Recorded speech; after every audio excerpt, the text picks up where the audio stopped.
Assalamualaikum warahmatullahi wabarakatuh. Waalaikumsalam warahmatullahi wabarakatuh. Sabahul khair.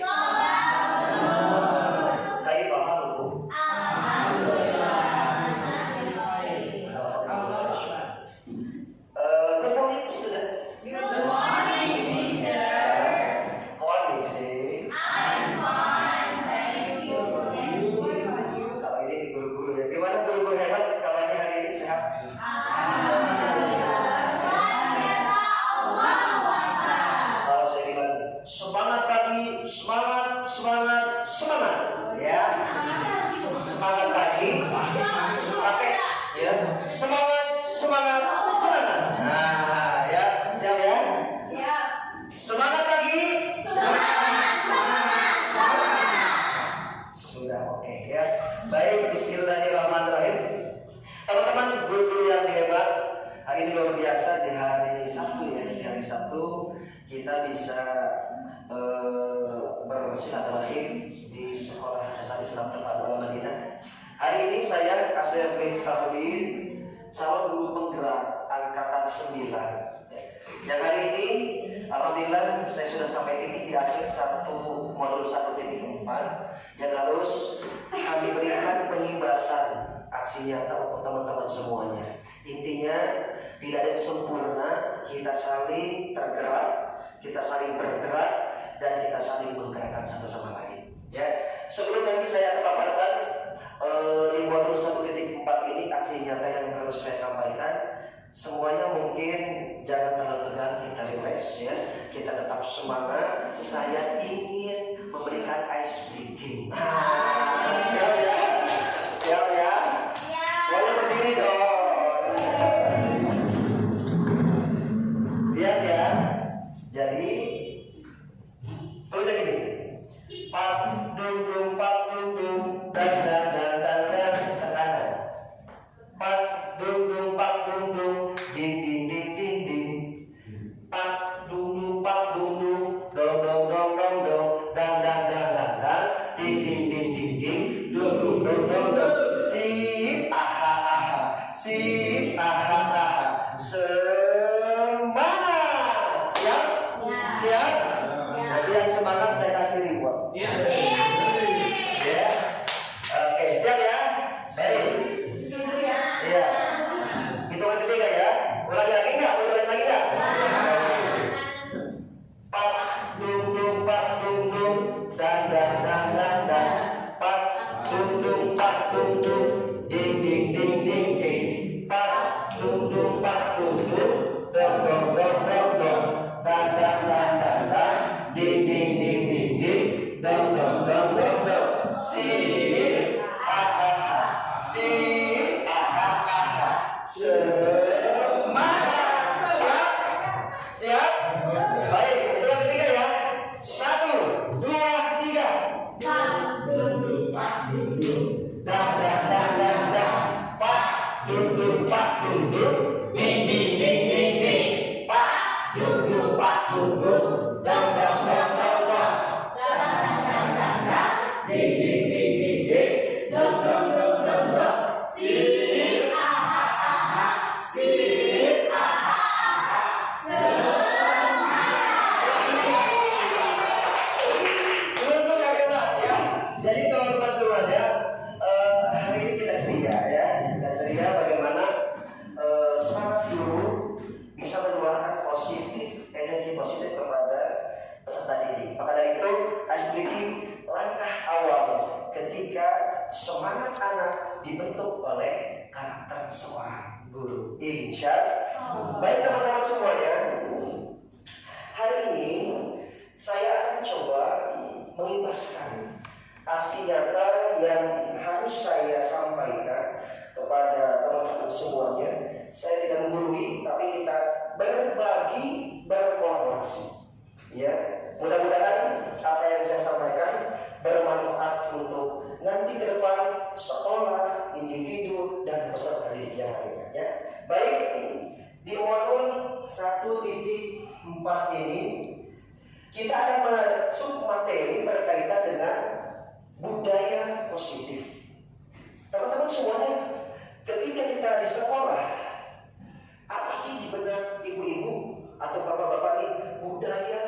positif sekolah. Ada yang tahu tidak?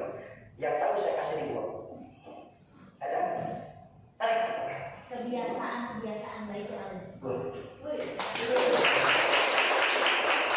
Ada lagi selain bungkus ini? Kegiatan-kegiatan yang positif yang dikembangkan sekolah dan kita aplikasikan kontinuitas. Ya, ini yang disebut budaya positif. Maka dari itu, yang saya sampaikan hari ini adalah paradigma belajar kita bagaimana disiplin positif, kemudian motivasi perilaku manusia, kemudian ada kebutuhan dasar, kemudian posisi kontrol restitusi, keyakinan kelas, bahkan terakhir segitiga restitusi. Kita masuk yang pertama, paradigma belajar. Apa sih itu paradigma? Apa itu belajar? Dan apa itu paradigma belajar? Selain usul tadi, ada yang tahu? Mungkin baru sebagian yang saya keluarkan hari ini. Ya, coba. Ada yang tahu? Makasih ya Pak Asep. Ada yang tahu? Ada yang tahu? Baik. Ketika kita melihat paradigma belajar masa lalu, yang pertama, guru itu sebagai pusat pengetahuan.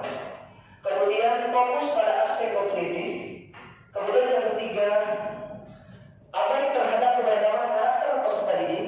Guru sebagai pengontrol perilaku peserta didik. Ini yang masa lalu. Rubah paradigma belajar kita.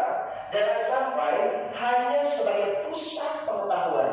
Bahwasanya peserta didik itu tidak hanya aspek kognitif, tapi aspek psikomotorik, kecerdasan juga tidak hanya kecerdasan pengetahuan saja, ada kecerdasan emosional, ada kecerdasan spiritual. Maka dari itu, ini yang ketika kita terapkan, yang mungkin kita belum tahu. Maka dari itu, di guru penggerak ini, kita akan coba berubah paradigma belajar masa lalu ke konsep paradigma belajar baru.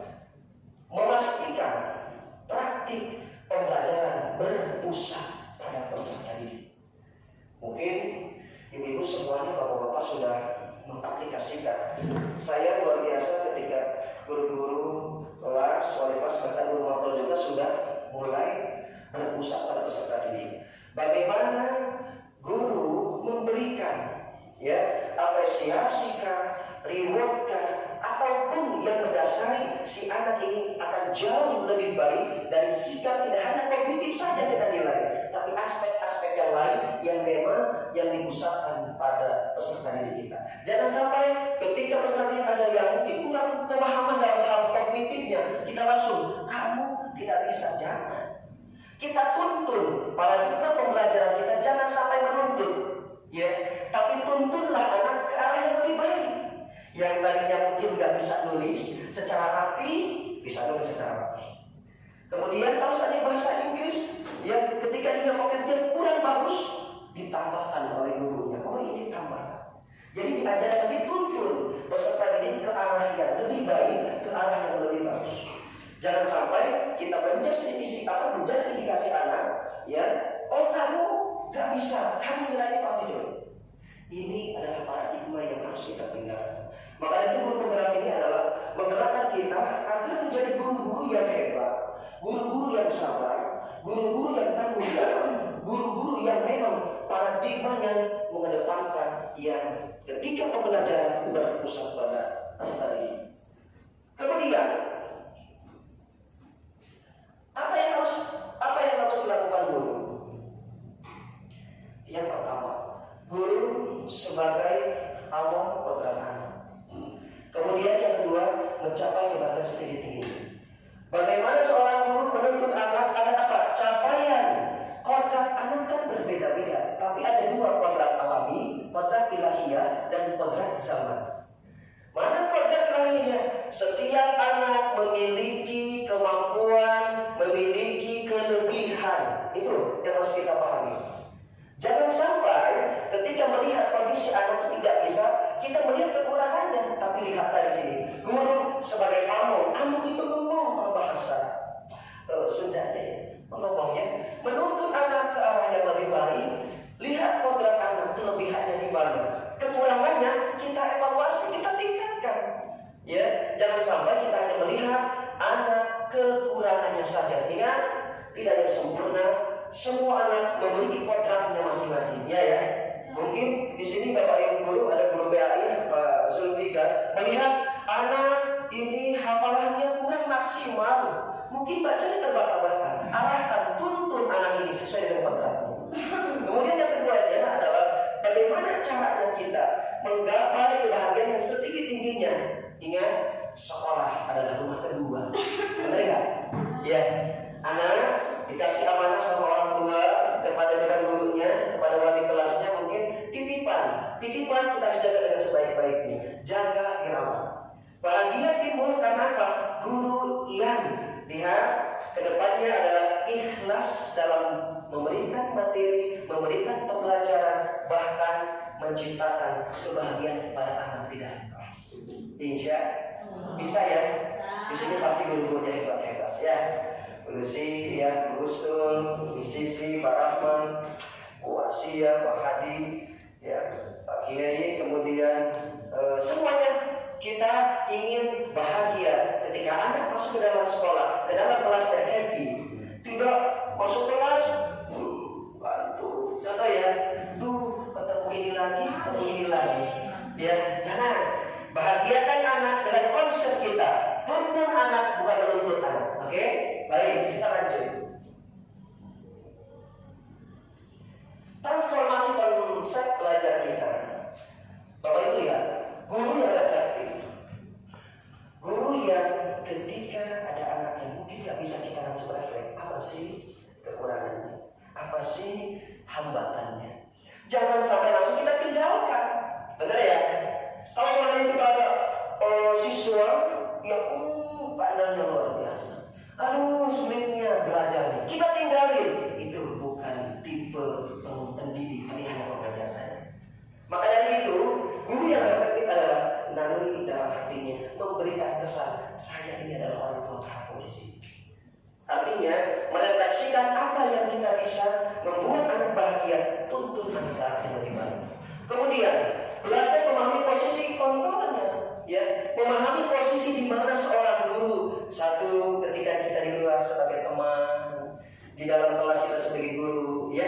Jadi semua kita posisi yang harus memahami bahwasannya bagaimana pendekatan ke arah yang lebih baik, si anak biar nyaman dengan kita. Jangan sampai lihat para mantan takut parah. Contoh ya, jangan, makanya kondisi kita haruslah memungkinkan bahwasanya kita ini harus menjadi guru yang serba bisa, guru yang menggerakkan, guru yang memang memotivasi kepada anaknya dan tahu posisi. Kapan kita marah, kapan kita bercanda, kapan kita serius, benar tidak? Jangan sampai kita ketawa-ketawa terus kalau di pembelajaran. Boleh saja boleh. Dalam guru penggerak, ciptakan suasana yang harmonis. Harmonis ini artinya rukun, yang gembira, bahkan yang serius, tapi tetap menjaga anak-anak biar kondusif. Seperti itu ya. Kemudian move on dari aturan, beralih pada kesepakatan. Kita kalau dalam kelas, jangan buang sampah sembarangan. Ini aturan bisa saja dilanggar sama anak-anak. Coba ciptakan sekarang kesepakatan kelas. Nah, bersih itu indah. Nah, an-nazafatu minal iman. Bersih itu sebagian dari iman. Kalau seandainya kita kotor, kelas kita akan tidak nyaman. Ini yang menjadi kita sebagai guru. Ayo membuat kesepakatan kelas yang satu, anak tidak terkesan diatur oleh kita. Ini yang harus kita move-on, pindah dari aturan ke kesepakatan kelas. Jujur, coba saya tanya, di kelas aturannya seperti apa? Jangan, yang benar, dilarang, benar ya? Dilarang makan dan minum di dalam kelas. Ya udah pasti aturannya dilarang. Kadang-kadang anak yang lapar sedikit langsung nyemil. Nggak dilihat dulu. Karena dilarang, benar tidak? Beda dengan keyakinan kelas, beda dengan kesepakatan kelas. Ketika saya melanggar, saya tanggung jawab, saya berarti bersalah. Bukan kita yang menyalahkan, tapi ingat, anaknya merasa saya, oh iya Pak Guru, Bu Guru, saya salah, saya tadi makan. Padahal kita sudah sepakat dalam kelasnya. Kalau Bu sini di kelas, ayo anak-anak semuanya, jangan sampai ingat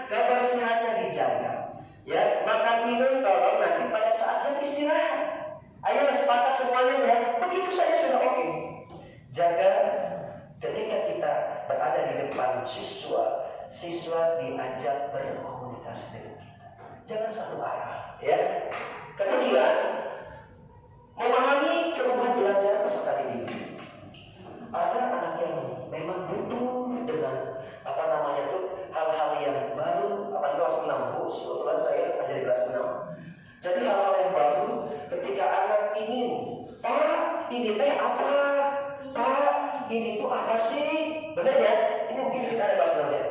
Jadi anak bagaimana kita gali potensinya, kebutuhan apa sih anak ini sehingga dia ada pertanyaan-pertanyaan seperti itu. Oh, ternyata kebutuhannya adalah kognitifnya, pengetahuannya, rasa ingin tahu semuanya. Maka dari itu kan, kita sebagai guru harus lebih kreatif, inovatif, bahkan kita mengedepankan aspek bagaimana apa sih kemauan anak kita semua. Benar tidak ya?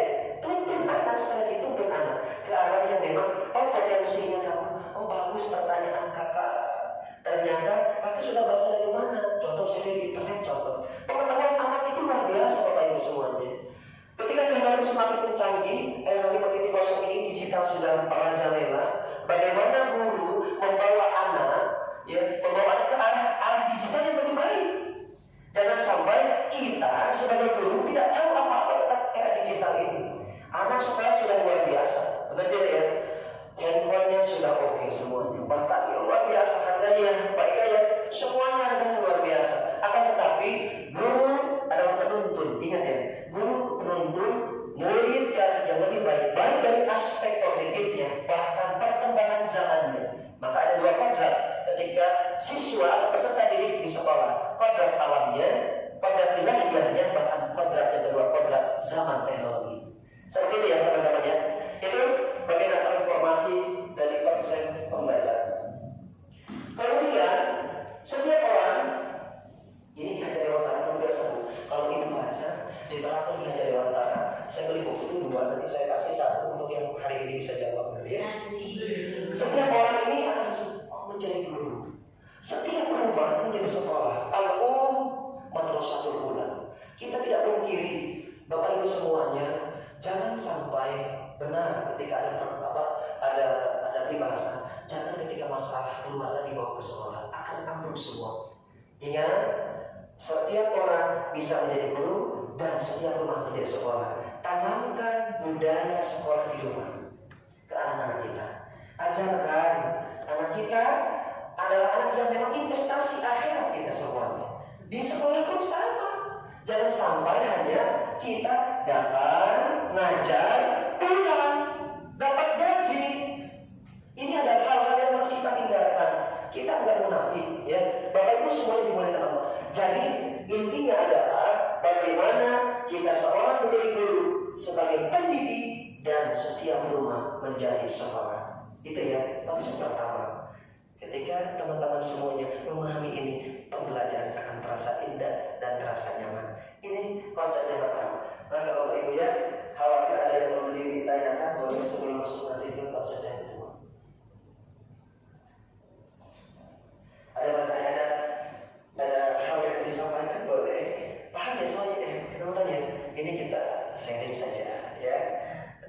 Barangkali mungkin pengalaman teman-teman dari perihal yang pertama tadi tentang paradigma berpikir kita guru, jangan sampai hanya aspek pengetahuan saja, tapi secara aspek keseluruhan. Tidak ada kognitif, afektifnya kita gali, psikomotoriknya kita gali. Bahkan Al-Madinah luar biasa. Di sini kita menggali aspek-aspek kognitif, afektif, psikomotorik agar apa? Ketercapaian pembelajaran terlaksana dengan baik. Guru sebagai pendidik akan menjadi jauh lebih kompeten ya ketika memahami karakter peserta didik.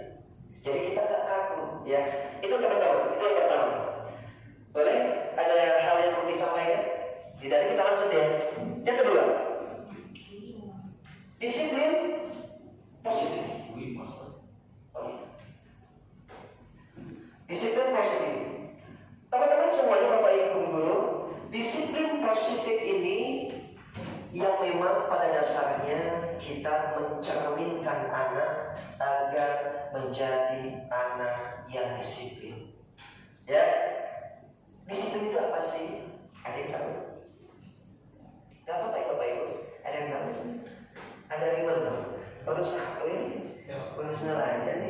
Nanti tagih buku saya ya. Kalau enggak nanti ya. Pak Rahman, di sini itu apa sih Pak Rahman? Disiplin itu sikap taat pada peraturan. Sikap yang taat pada peraturan. Peraturan, baik. Ada lagi? Teman-teman? Belum. Baik. Baik ya, coba akan kita lanjut ya. Disiplin positif itu merubah paradigma. Perubahan paradigma, makna disiplin dan nilai-nilai kebajikan. Ini poin kedua. Kemudian di sini ya. Di sini ada William Gibson itu dalam kontrol teori yang kemudian hari berkembang dan dinamakan choice theory, meluruskan beberapa miskonsepsi tentang makna kontrol. Jadi nanti kita akan lanjut dengan disiplinnya tadi ya. Ada ilusi guru mengontrol murid. Ini sebuah ilusi. Contoh begini, kita berapa persen sih di sekolah? Sebelum kita kontrol sebenarnya nggak mungkin, benar tidak? Misisi, Pak Hadi, saya, semua guru mengontrol anak keterbatasan pandangan kita. Ketika kita sudah di luar sekolah, maka kontrol kita tidak akan 100%, benar tidak? Ini ilusi. Kemudian, bahwa semua perbuatan positif, efektif, dan bermanfaat. Semua yang kita lakukan di sekolah, perbuatannya ada positif. Tapi ingat, kita nggak tahu di luar sana anak-anak dengan siapa bergaulnya, lingkungannya seperti apa, benar tidak? Di sini kita kuatkan budaya positif anak-anak. Ayo sholat duha berjamaah, sholat zuhur berjamaah, membaca Al-Quran, majlis duha. Tapi di luar kontrolnya dari seorang orang tua semua. Jadi ini semua ilusi. Kemudian bahwa kritik dan beberapa orang merasa bersalah dapat menguatkan karakter. Ini yang perlu kita ubah. Ya, orang membuat kritik ketika merasa bersalah, bahwasannya ketika kita anak salah main bola di dalam kelas kita, kamu salah. Ini yang harus kita hindarkan. Ada nanti teori restitusi, nanti akan saya jelaskan. Nanti kita akan coba praktekkan bagaimana kita memvalidasi kesalahan anak, kemudian bagaimana menstabilkan anak, bahkan meyakinkan anak, ini perbuatan salah atau benar. Orang anak yang cerdas pasti, Pak, yang saya lakukan ini adalah kesalahan saya. Ini yang harus kita perbaiki. Jadi jangan sampai kita mendidik, kemudian membuat orang merasa bersalah, bahkan anak kita jatuh di kasih salah. Itu nggak boleh. Kemudian bahwa orang dewasa memiliki hak untuk memaksa, tidak juga, benar tidak? Ingat, ada teori hak dan kewajiban. Kelas 6 juga belajar tentang hak dan kewajiban. Bagaimana hak siswa, bagaimana kewajiban siswa, bagaimana hak guru, kewajiban. Oke, kita lanjut.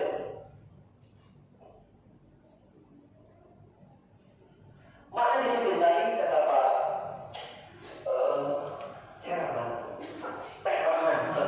Rahman ya, Abdul Rahman. Tadi apa Pak Rahman? Sikap yang taat pada peraturan. Baik, good. Berani menjawab Pak. Ini karakter siswa ketika kita ada pertanyaan kita jawab salah ataupun benar, kita apresiasi. Top ya. Baik. Kita lihat di sini. Bagaimana kamus besar bahasa Indonesia 2014 ya, saya kutip. Menjelaskan bahwa disiplin berarti tata tertib, ketaatan atau kepatuhan kepada peraturan, mengusahakan supaya menaati dan mematuhi tata tertib. Dulu saya di kesiswaan, Bapak Ibu semuanya, saya buat aturan main SOP-nya. Saya buatnya di dinding yang besar itu pada zaman saya. Ada poin-poin di mana siswa ini harus taat aturan. Ingat, aturan ini jangan sampai dan membuat tertekan siswa. Aduh, saya nanti telat masuk gimana? Jangan. Berpikirlah positif kepada peserta didik. Ya, sekalipun salah, tetap kita harus menjelaskan kenapa kesalahannya, kendala apa sehingga kamu contoh telat datang ke sekolah, benar ya, hafalannya mungkin terlambat. Ini yang perlu kita sampaikan kepada peserta didik. Jangan sampai kita sebagai guru menjudge, kamu ini malas, kamu ini nggak bisa, kamu mau jadi apa nanti? Jangan. Hindarkan seperti itu. Kata-kata yang baik, ucapan-ucapan yang baik akan memberikan energi kepada peserta didik jauh lebih baik, jauh lebih maksimal. Ya, tuntun, ingat teorinya, tuntun anak, bukan menuntut anak, tuntun anak. Kalau anak menuntun ke arah yang lebih baik dengan sikap sabar kita, dengan sikap rasa disiplin kita, tanggung jawab kita sebagai guru, sebagai pendidik, ya, insya Allah anak akan jauh lebih baik apa yang kita harapkan. Ya, baik. Ini seperti ini ya. Menurut kamu selesai bahasa Indonesia. Kemudian teman-teman semuanya, kita lanjut.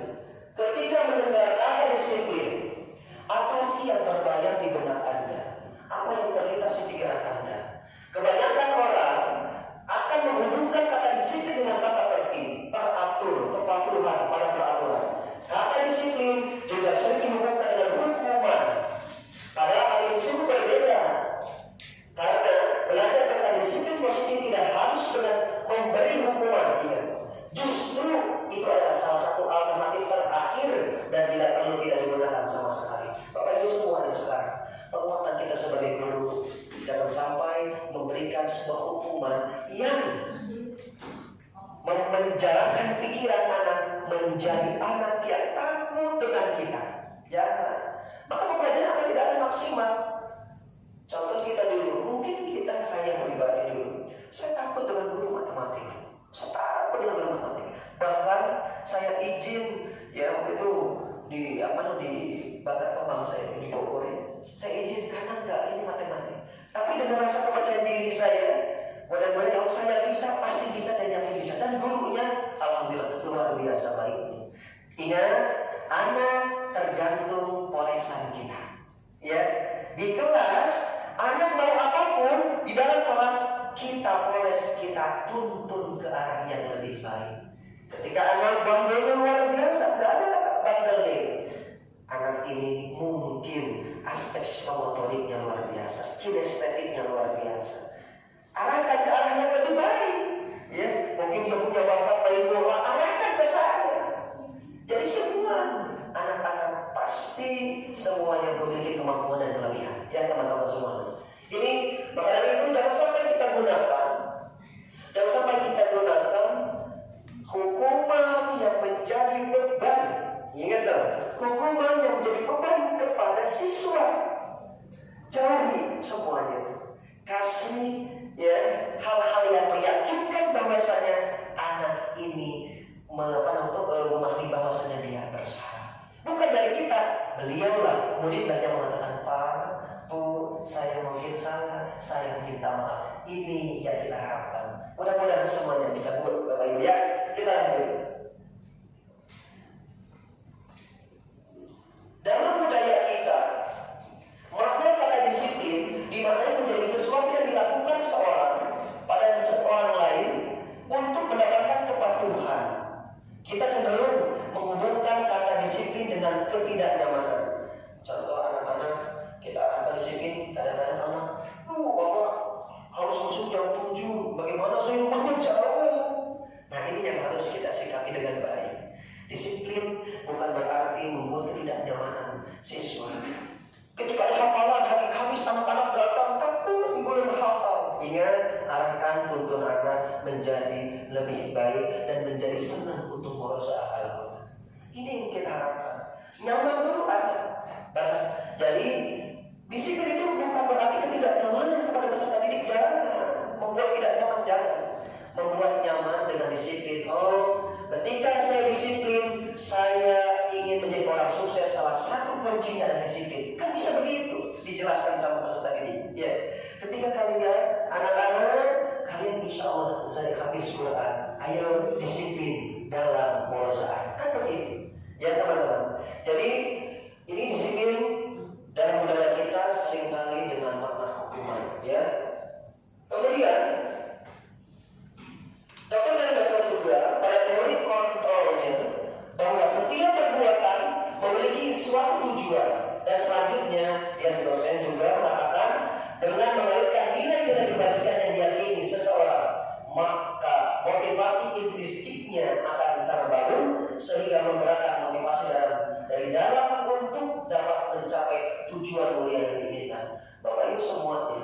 nilai-nilai kebajikan universal yang ada dalam diri seluruh siswa, salah satunya sekolah kita Al-Madinah ini luar biasa.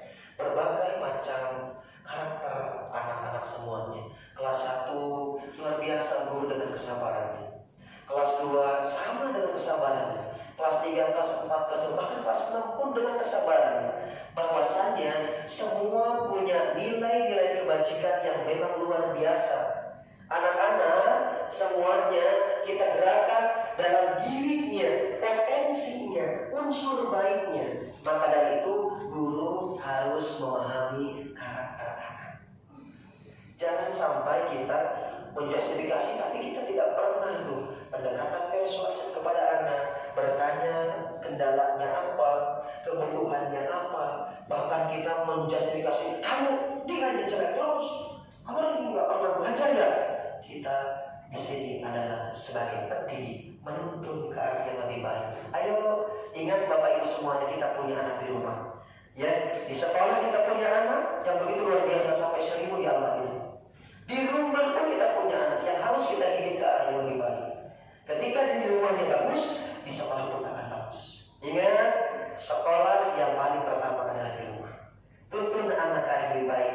Insya Allah ketika di sekolah menganggap peserta didik sebagai anak kita. Anak adalah titipan investasi kita, dan arahkan ke arah yang lebih bahagia, mendapatkan lahirnya sebagai peserta didiknya, mendapatkan kebahagiaan di dalam kelasnya, senang gembira di dalam kelasnya. Hati nuraninya atau batinnya merasa diingatkan oleh seorang ibu atau bapak gurunya. Ini teman-teman yang harus kita pahami bersama. Saya di guru pengajar ini luar biasa, sekalipun mungkin banyak tugas yang harus saya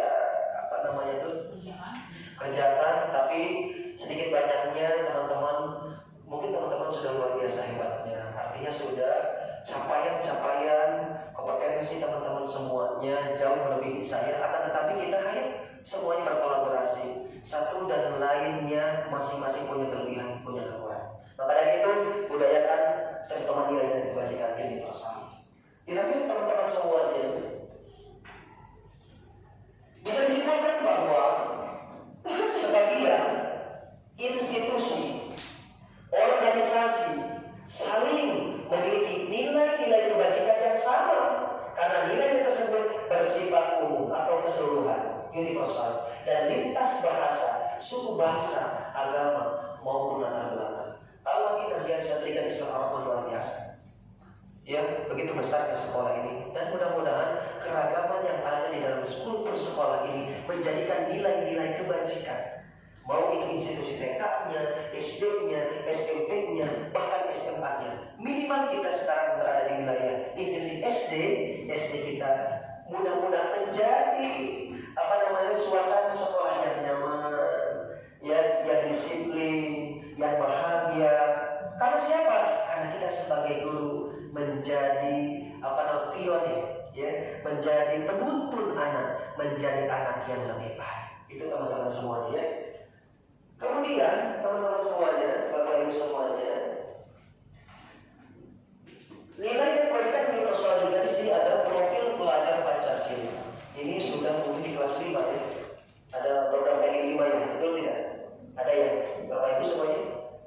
Program L5 tidak? Baik. Beriman bertakwa kepada Tuhan Yang Maha Esa, berakhlakul karimah, mandiri, bernalar kritis, berkebinekaan global, bergotong royong dan kreatif. Ingat Bapak Ibu semuanya, nilai-nilai kebajikan universal ini pada profil pelajar Pancasila tidak hanya cuma sebatas visi saja. Kita sudah mempraktekkan beriman bertakwa kepada Yang Maha Esa. Bagaimana tidak sekolah Al-Madinah anak-anaknya disuruh untuk memberikan yang terbaik dalam secara impaknya, sholat duhanya, sholat zuhurnya, murojaahnya, bahkan hari Jumat kita murojaah bersama, sholat duha bersama, luar biasa. Ini profil pelajar Pancasila, tidak hanya teori. Kalau teori kita gampang, beriman bertakwa, tapi aplikasi ketika ada di sekolah, maka muncul pertanyaan, sudahkah kita melaksanakan profil pelajar Pancasila, beriman dan bertakwa? Ya. Kemudian berakhlakul karimah, bagaimana tidak kita dituntut sebagai guru mengajarkan akhlak yang baik. kecerdasan akhlakul karimah. Kenapa? Akhlak yang paling pertama mencerminkan nilai itu berkah atau tidak. 10, 100 nilainya bukan mencerminkan akhlak, tapi nilai akhlaknya 100, kesemuanya insya Allah nilainya akan baik. Ya, ingat Bapak Ibu semuanya, nilai akhlak ini yang paling pertama. Ingat, di dalam kelas kita ajarkan tanamkan akhlak-akhlak yang baik. Jangan sampai buka pintu langsung duduk kita ada di sini, itu siswa tidak pernah saling kepada kita. Ucapkan salam saja tidak. Ini tanamkan akhlak. Profil pelajaran Pancasila. Tidak hanya cuma sebatas teori, berakhlak mulia. Peserta didik masuk dalam kelas, ucapkan assalamualaikum warahmatullahi wabarakatuh. Ketika muncul pertanyaan, di dalam kelas tidak ada siapa-siapa, maka ini yang menggali potensi ketauhidan kita. Ingat kakak, ketika mengucapkan salam, ketika di tempat yang mulia, di tempat yang penuh keberkahan, maka ada yang mengucapkan, ada yang menjawab salam. Siapa? Malaikat Allah. Ini ketauhidan kita, beriman, bertakwa, berakhlak mulia. Tanamkan dalam diri siswa, ucapkan salam. Ya, buka pintu, ucapkan salam. Takzim kepada seorang guru, biar barokah ilmunya. Ya, cium tangannya, jangan cium ke pipi. Ya, ini akhlak. Ini hal dasar bagaimana seorang guru mengajarkan akhlak kepada siswanya dengan tata cara yang berakhlak juga. Ya, kita kan kebanyakan hanya cuma sebatas salam ke pipi ya. Maka itu ciumlah tangannya ke hidung. Hidung dalam sebuah riwayat mengatakan nyambung bersambung ke dalam hati. Hati akan bergetar kalau seandainya kita hormat kepada guru. Guru mendoakan dan peserta didik akan mendapatkan ilmu yang bermanfaat. Berakhlak mulia, profil pelajar Pancasila. Mandiri, anak-anak harus mandiri. Bagaimana tidak secara kurikulum merdeka?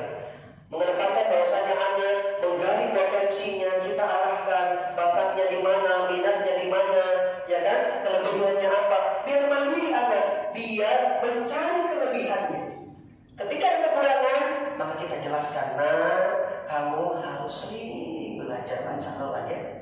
Ini yang harus kita pahami. Mandiri anak, kemandirian anak kita harus tularkan. Bagaimana kita ketika anak ada dalam kelas lari kita marahnya luar biasa. Jangan. Kita panggil validitasnya, kita stabilkan identitasnya. Begitu ya. Jadi jangan sampai kita justifikasi ketika anak berbuat salah, ketika anak melakukan hal-hal yang mungkin di luar ekspektasinya, kita sebagai guru tuntun anak jangan sampai kita emosi. Ya, kita kemudian bernalar kritis. Siswa sekarang luar biasa Bapak Ibu semuanya. Ya, bagaimana tidak? Teknologi sekarang semakin canggih. Saya tanya kepada siswa kelas 6, siapa di rumahnya yang tidak ada handphone? Semuanya punya handphone. Siapa yang di rumahnya tidak punya televisi? Semuanya punya televisi. Siapa yang di rumahnya diberikan akses internet oleh orang tuanya? Semuanya dikasih. Maka dari itu, bernalar kritis ini, anak-anak bisa membaca di internet atau Google. Tidak perlu sekarang, cukup di Google buka. Ya, anak-anak yang keingintahuannya banyak, bernalarnya kritis, bahkan kita sebagai guru, ketika ada anak yang kritis, jangan juga kita sewa. Kadang-kadang ini kamu banyak nanya. Bahkan ini kan kritisnya anak kan begitu. Kita kadang-kadang, nanti dulu, ibu jelasin dulu. Ketika ada yang nanya, kita dengerin, kita jawab. Ini guru yang berakhlak, guru yang menuntun. Jangan juga ketika anak mau bertanya, kritis kepada apa yang kita sampaikan, kita langsung cut. Nanti dulu, Bapak dulu. Ini kurikulum merdeka. Ini yang harus pahami. Kita kan kadang-kadang begitu, benar ya? Untuk berhasil, diam dulu. Kurikulum merdeka. Menuntun anak, ayo kata mau nanya apa? Nanti Bapak lanjutkan ya, siapa mau nanya apa? Begitu. Yang Bapak Ibu semuanya. Saya yakin Bapak Ibu semuanya sudah mempraktekkan. Alhamdulillah. Baik. Kemudian berpendidikan global, kita sudah memahami bahwasannya Indonesia memahami karakter-karakter kebangsaan, berkebinekaan yang secara menyeluruh. Kita di sini pun ada yang Sunda, ada yang Jawa, ada yang Sumatera, Kalimantan, semuanya ada. Dikumpulkan dalam satu sekolah, maka berkebinekaan ini kita tuntun arah ke peserta didik. Ayo berbagi, ayo toleransi, ayo kita semuanya merangkul. Jangan sampai membeda-bedakan suku bangsa semuanya. Ya, kamu dari Jawa, aku dari Sunda, kamu dari Sumatera. Ayo kita bersama-sama belajar di dalam kelas dengan guru yang sama akan menjadikan bahan kita semuanya menuntun anak kita berkebinekaan global. Seperti itu ya teman-teman semuanya. Kemudian gotong royong sudah pasti kita di sini piket kelas. Ya, gotong royong anak-anak piket semuanya bersama-sama. Tidak ada, mungkin ada paksaan, tapi menuntut anak ayo bekerja sama bergotong royong jauh lebih bermanfaat. Ketika kalian sendiri mengerjakan piket kelas akan terasa berat. Tapi ketika kalian bergotong royong mengerjakan piket kelas, maka akan timbul rasa, oh ternyata bersatu itu membuat keteguhan kita semua. Oh, piket kelas kalau sedang bersama-sama akan terasa mudah. Tapi kalau seandainya tidak bergotong royong sendiri, maka piket kelas pun akan terasa berat. Ini harus kita ciptakan profil pelajar Pancasila bergotong royong. Kemudian kreatif. Bagaimana kreatif anak? Membuat anak menjadi jauh lebih kreatif, mengedepankan aspek psikomotoriknya, aspek kognitifnya. Bahkan ada anak yang luar biasa di atas IQ-nya, kreatifnya luar biasa. Bapak ibu gurunya belum menjelaskan, tapi dia sudah kreatif. Iya, menggambar. Saya kemarin menjelaskan berkaitan dengan materi tentang apa namanya itu rangkaian listrik. Udah buat rangkaian. Ya, dengan gambarnya berarti ini anak luar biasa. Bakat yang memang terpendam ketika anak kita gali potensinya akan jauh lebih baik. Ini kekuatan luar biasa. Maka dari itu, aspek inilah kreativitas anak kita bangun, kita gali. Kita sebagai guru yang menjadi guru terdepan, guru hebat, mendidik anak menjadi anak yang kreatif. Kemudian ada Imam Bimbelios program sikap murid, ya, bukan imam ya, ibu. Toleransi, ada sikap murid itu toleransi, rasa hormat, integritas, mandiri, menghargai, antusias, empati, keingin-tahuan tadi, kreativitas, kerjasama, percaya diri dan komitmen. Ini dalam FYP dari Bimbelios program ya. Jadi saya kutip ini sikap muridnya. Ada salah satunya toleransi tadi, berkebinekaan itu, Bapak Ibu, rasa hormat, takzim, akhlak, kemudian integritas bagi si anak ini menjadi siswa yang terdepan, ya, mandiri, anak-anak dituntut disiplin, mandiri, kemudian menghargai, antusias, empati, keingintahuannya banyak, kreativitas, kerjasama, percaya diri, bahkan komitmen yang ada dalam diri peserta didik.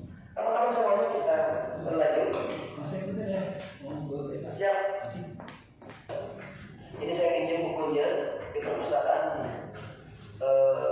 sebuah kampus ya. Ada saya kutip, cinta Tuhan dan segenap ciptaannya. Ada kemandirian dan tanggung jawab, kejujuran, amanah, diplomatis, hormat dan santun, dermawan, suka menolong dan gotong royong, percaya diri, kreatif dan pekerja keras, kepemimpinan, keadilan, baik dan rendah hati, toleransi dan kedamaian bahkan kesatuan. 9 karakter ini yang membuat anak menjadi anak yang berkarakter. Teman-teman guru semua yang hebat. Tidak ada yang sempurna. Ketika kita mengajarkan kepada peserta didik kita, tuntut kamu harus menjadi anak yang soleh, tidak akan mungkin terjadi tanpa adanya proses. Ya Bapak Ibu semuanya, ingat proses yang baik, nilai positif yang baik kepada peserta didik akan membuahkan hasil yang positif. Setiap apa yang kita lakukan kepada peserta didik akan mengimbas kepada diri kita semuanya. Rapor, nilai rapor hanya cuma sebatas tulisan saja, tapi kemampuan belum tentu. Ingat Bapak Ibu semuanya, reward kita yang diberikan kepada siswa jangan pernah membuat ketika reward membuat peserta didik menjadi lebih jumawa. Oh, saya dapat reward dari Pak Guru, berarti saya lebih pintar. Ini yang terus kita hindari. Ketika dikasih punishment sama guru, oh saya ini murid yang selalu bersalah di hadapan guru, maka tanamkanlah sikap yang akhlak yang baik seorang guru kepada siswa. Baik semuanya teman-teman, ini yang saya kutip 9 karakter ini. Mudah-mudahan teman-teman semuanya bisa memahami dengan baik. Kita bisa lebih mengedepankan akhlak yang baik. Ya.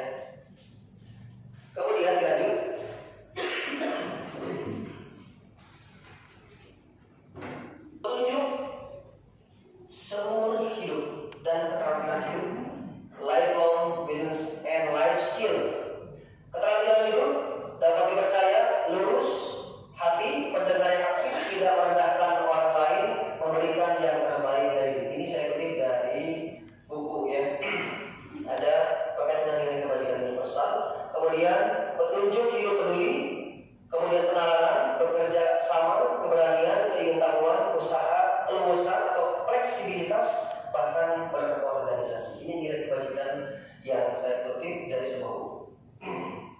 Kemudian teman-teman semuanya, Bapak Ibu semuanya, ada juga The Virtus Project ya, proyek bernilai kebajikan.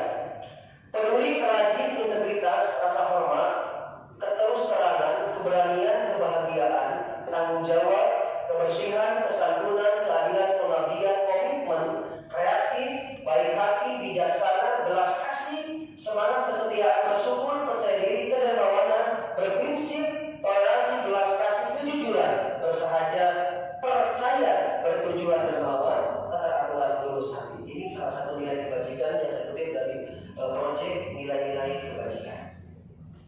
Kemudian teman-teman, Bapak Ibu semuanya, oke, dari modul yang kedua, apa yang perlu disampaikan boleh kita sambil rileks ya, Bapak Ibu silakan untuk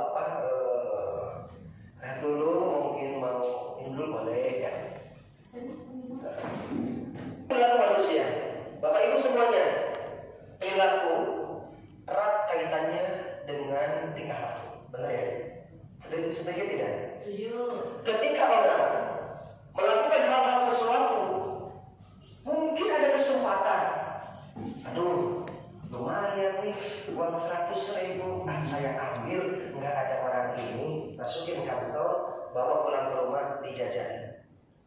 Bapak Ibu semuanya, ini yang harus kita ajarkan kepada peserta didik bahwasanya pembiasaan seperti itu tidak diperbolehkan.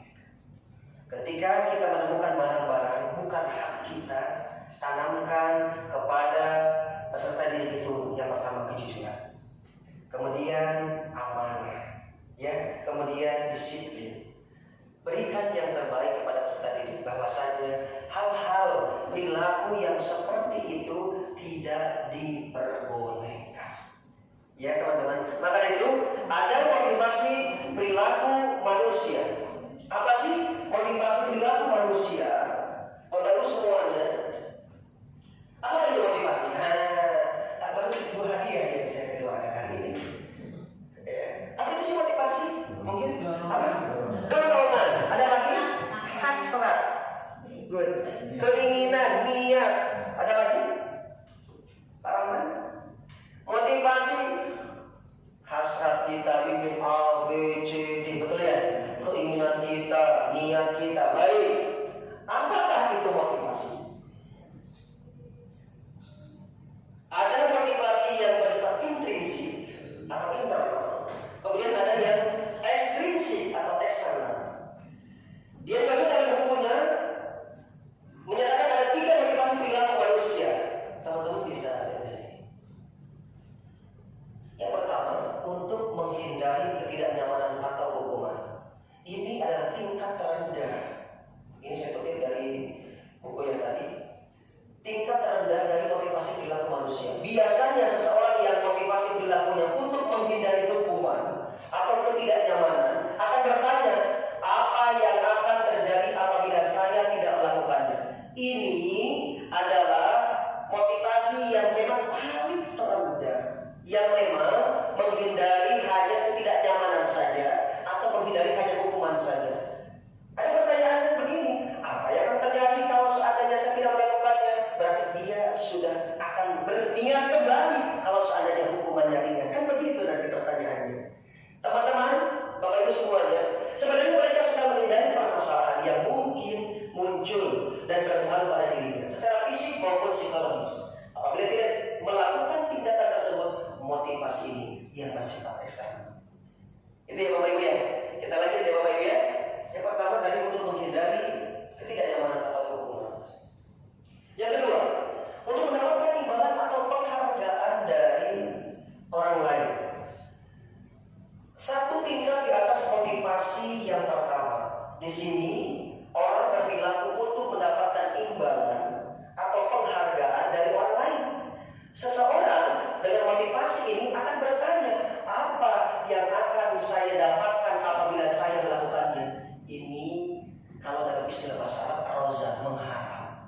imbalan. Ini teori motivasi yang kedua. Ya, jangan sampai hanya cuma sebatas mendapatkan imbalan atau penghargaan dari orang lain. Peserta didik ketika dia menulis MTL, contoh, dia paling pertama kita kasih imbalan reward, tanamkan, ucapkan begini, alhamdulillah minallah, kamu sudah menyelesaikan dengan baik, berkah bermanfaat untuk kamu dan di sekeliling kamu. Gitu ya. Kemudian reward apapun yang kita berikan, jangan sampai ketika siswa hanya mengharapkan imbalan saja. Ini motivasi yang memang rendah sekali. Tapi ingat, semuanya harus ada reward dan punishment-nya. Reward yang membentuk karakter siswa jauh lebih baik, punishment membentuk karakter siswa lebih disiplin kembali menjadi murid yang berprestasi. Seperti itu Bapak Ibu ya. Jadi mereka melakukan sebuah tindakan itu untuk mendapatkan pujian dari orang lain dan juga melakukan sesuatu untuk mendapatkan hadiah, ingat ya, pengakuan atau imbalan. Motivasi ini bersifat eksternal.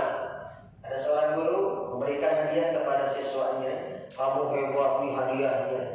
Tidak ucapkan seperti itu, tapi ucapkanlah, kakak semoga berkah ilmunya, semoga manfaat ilmunya, dan kamu amalkan ilmunya kepada teman-teman kamu. Ini yang menjadikan si anak ini tidak hanya imbalan saja yang didapat, tapi ilmu dan doa seorang guru yang memberikan keberkahan dan kemanfaatan. Jangan sampai hanya cuma sebatas nih bapak, dapat buah satu, ayo, tidak. Makanya ketika hanya cuma sebatas itu, ini yang akan didapat hanya penghargaan, hanya pujian saja, dan ini bersifat eksternal yang memotivasi yang berasal dari luar diri seseorang atau peserta didik tersebut. Bapak Ibu semuanya mungkin sudah luar biasa. Memberikan reward punishment adalah satu konsep di mana guru harus memberikan yang terbaik untuk peserta didik. Ada reward, sudah pasti. Ada punishment, sudah ada. Reward, punishment tidak bisa dipisahkan. Ketika anak yang berprestasi, ketika ini anak yang berpotensinya, bakatnya lebih baik, kita kasih reward. Tapi ingat, reward jangan dibuat menjadi anak lebih jumawa, lebih hebat, lebih wah, jangan. Tanamkan budaya rendah hati, nanti ada nilai budaya positif. Ketika anak, oh ini punishment terus, dia nakal segala macamnya, kita justifikasi, jangan membuat anak down, membuat anak jadi kurang termotivasinya. Sudah tidak bisa, ditambah lagi justifikasi. Ini yang harus kita hindarkan. Makanya itu teman-teman semuanya, Bapak Ibu semuanya, kita memotivasi anak jangan setengah-setengah. Kita motivasi dari internalnya, dari dalam dirinya, bahkan eksternalnya. Ya. Kemudian Bapak Ibu semuanya, kita lanjut. Yang ketiga, teori dosen ini menyatakan untuk menjadi orang yang mereka inginkan dan menghargai diri sendiri dengan nilai-nilai yang mereka percaya. Mana seseorang dengan motivasi ini akan bertanya, kalau tadi yang kedua, kalau saya melakukannya apa yang akan saya dapatkan? Ini imbalan. Kalau ini akan bertanya, akan menjadi orang yang seperti apa bila saya melakukannya? Ini tingkatannya yang tingkatan ketiga. Ketika anak dikasih imbalan segala macamnya, maka muncul pertanyaan, Pak, kalau saya nanti melakukan ini, apa yang bisa saya lakukan nanti? Apa yang akan saya dapatkan dan saya bisa lakukan? Ini yang harus kita pahami bersama Bapak Ibu semua. Mereka, para peserta ini melakukan sesuatu karena nilai-nilai kebajikan yang mereka yakini dan hargai. Hal itu dilakukan betul-betul karena adanya kesadaran diri. Ingat ya, kesadaran diri ini perlu digarisbawahi. Bukan karena reward, bukan karena hadiah, bukan karena pujian, tapi kesadaran diri dari dalam diri peserta didik semua. Ini adalah motivasi yang akan membuat seseorang memiliki disiplin positif karena motivasi perilakunya bersifat internal, yakni berasal dari dalam dirinya sendiri, bukan berasal dari luar diri eksternal. Bapak Ibu semuanya dimuliakan Allah. Jadi materi yang tiga ini adalah bahwasanya kita diberikan keleluasaan. Guru diberikan ilmu pengetahuan yang luar biasa akan disalurkan secara individu ataupun tetap sama. Benar tidak ya Bapak Ibu ya? Jangan sampai pilih-pilih. Pemetaan boleh, tapi pilih-pilih nggak boleh. Kan begitu. Pemetaan kita boleh nih. Oh iya, kakak baru sampai rumus ini hafalnya ya, bisanya. Kakak baru hafal ini suratnya. Dipetakan biar apa? Terjadi strategi metode pembelajaran yang diberikan oleh guru kepada peserta didik. Tidak mungkin sama, tapi pembelajaran pasti akan sama. Tapi metode yang akan diberikan oleh seorang guru, ketika kita mengetahui pemetaannya, bagaimana karakter peserta didiknya, maka pembelajaran akan terasa begitu nikmat. Maka dari itu teman-teman semuanya, Bapak Ibu, motivasi yang harus kita berikan kepada seorang peserta didik. Ayo kita tularkan energi positif kita kepada peserta didik semuanya. Tanamkan motivasi dalam diri peserta didiknya. Kakak luar biasa, alhamdulillah. Bakat kamu luar biasa, memberikan dampak yang positif. Ayo kembangkan. Dan kamu ingat, jangan sampai sombong. Rendahkan, harus rendah. Ini yang harus kita tanamkan. Motivasi ini yang harus kita berikan kepada peserta didik. Maka dari itu, Bapak Ibu semuanya, saya yakin ya, sekolah Al-Madinah ini Bapak Ibu guru semuanya luar biasa hebatnya, memberikan motivasi yang tinggi kepada peserta didik agar apa? Peserta didik dapat menjadi peserta didik yang berakhlak, berkarakter, cerdas, Islami dan Qurani. Itu teman-teman semuanya, ini yang dari untuk yang ketiga. Kita berlanjut, Bapak Ibu semuanya. Sebelum kita berlanjut, ada hal yang boleh disampaikan bahwa sebelum ada kebutuhan dasar manusia. Ada? Ada, oh, boleh silakan ini.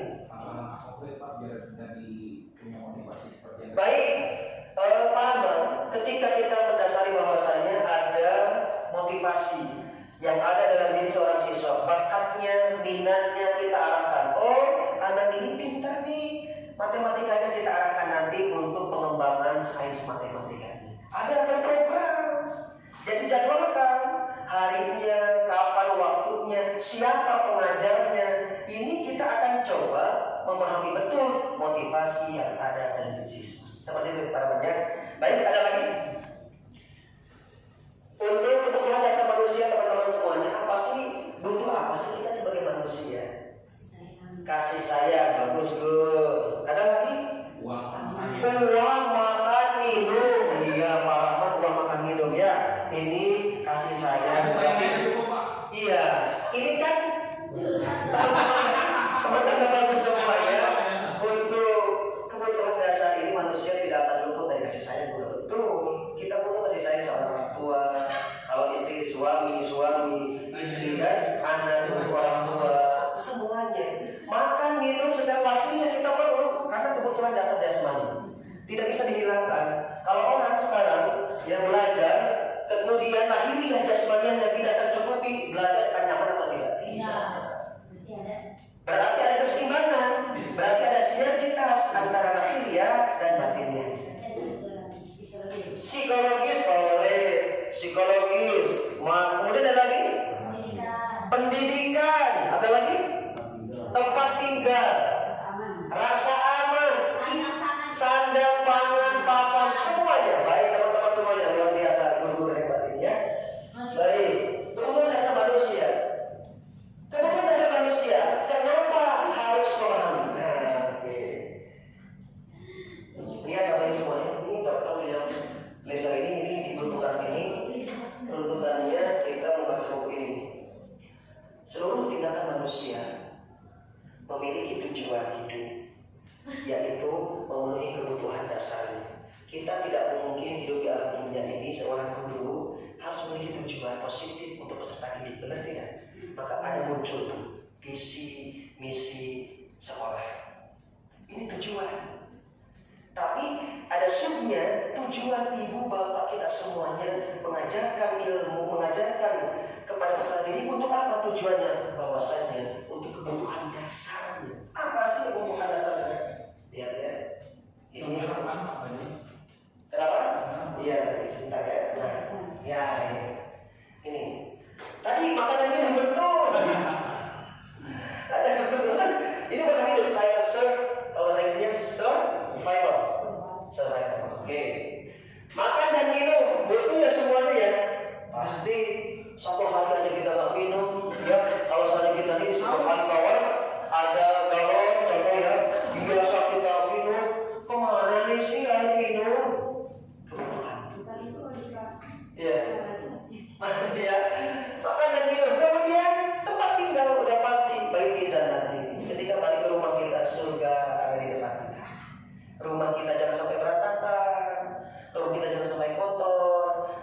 nggak apa-apa, yang penting bersih. Ya, Bapak Ibu pasti kalau tempat tinggalnya memberikan sebuah penghargaan ketika seorang istri, suami pulang ke rumah datang assalamualaikum, pintu terbuka dengan istri yang radius 30 meter menyapa waalaikumsalam. Ya, dengan rasa kasih sayang, ya pasti tempat tinggal ini ingat untuk bertahan hidup. Betul tidak? Betul tidak? Bapak Ibu semuanya, maka dari itu tempat tinggal ini pun kebutuhan kita semua sebagai manusia. Kemudian pakaian kita pakai pasti kebutuhan kita. Ngajar kalau tanpa pakaian bagaimana? Tidak berusaha ya. Bahkan seorang guru ketika mengajar berpakaian ada yang robek pasti komplain itu siswanya. Bapak itu kok sobek? Bapak Ibu iya betul. Bapak Ibu maka dari itu sama ganti-ganti. kebutuhan bertahan hidup ketika pakaian sebagai apa namanya itu sebagai kebutuhan untuk kita seorang manusia untuk bertahan hidup. Dan terakhir adalah kesehatan. Sehat kita Ibu Bapak Ibu semuanya. Tanamkan kepada peserta juga jaga kesehatan. Sehat ini karena adalah salah satu kebutuhan dasar manusia. Tidak dipungkiri banyak uang tidak sehat kita akan sakit, terasa sakit. Maka dari itu semuanya harus sehat, sehat dan sehat. Saya yakin Bapak Ibu semuanya sehat. Ingat di dalam jiwa yang sehat terdapat jiwa yang ingat jasmaninya sehat karena berpikir positif. Orang yang berpikir yang negatif terus sama orang akan sakit hatinya. Coba aja ya. Guru kalau berpikirnya sehat, jasmaninya sehat, hatinya sehat, kepada peserta didik kondisi apapun dia akan terasa senang, mengayomi, menuntun. Ini sudah tidak kotor pikiran kita. Rumit, ya rumit.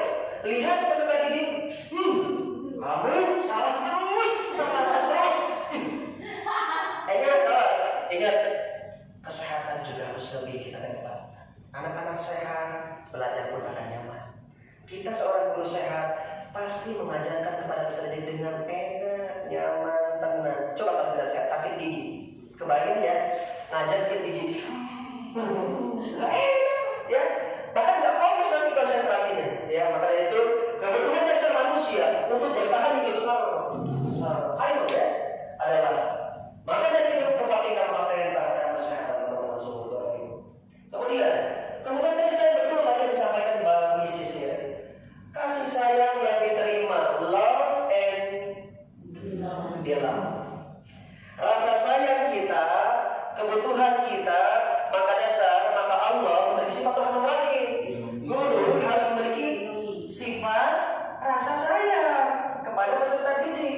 Di rumah kita disayang sama suami mungkin bapak ibu, ya bapaknya menyayangi seorang istri, menyayangi anak. Di sekolah kita sayangi peserta didik, ya karena apa? Ini kebutuhan kasih sayang dan rasa diterima. Ada keinginan untuk tetap terhubung dan diterima. Coba kebayang kalau seandainya ada anak, kita benci terus. Dia masuk, ini lagi anak. Coba ingat, ya. Coba kalau seandainya datang anak kita sayang, anak udah dia saling hormat, dia saling. Kamu gimana? Sudah sholat subuh tadi? Alhamdulillah sudah sarapan. Rasa sayang ditimbulkan karena apa? Kebutuhan kasih sayang dan rasa diterima. Rasa diterima ini maksudnya apa? Keberadaan siswa, keberadaan peserta didik, dia dihargai oleh seorang guru. Jangan sampai keberadaan peserta didik menjadi benalu seorang guru. Ini yang harus kita hindarkan. Teman-teman semuanya, Bapak Ibu hebat. Saya mungkin tidak sempurna, mungkin semuanya pasti merasakan. Naluri kita punya ada nafsu, punya akal. Ya benar ya. Kekecewaan kita terhadap siswa boleh, tapi ingat kecewa kita harus membentuk karakter anak ini menjadi jauh lebih baik. Ya, rasa kecewa kita jangan sampai secara nafsu, tapi ingin berubah anak ini menjadi anak yang lebih baik. Benar tidak? Maka dari itu kebutuhan kasih sayang dan rasa diterima seorang peserta didik di sekolah oleh gurunya memberikan cerminan. Guru ini hebat. Guru ini ilmu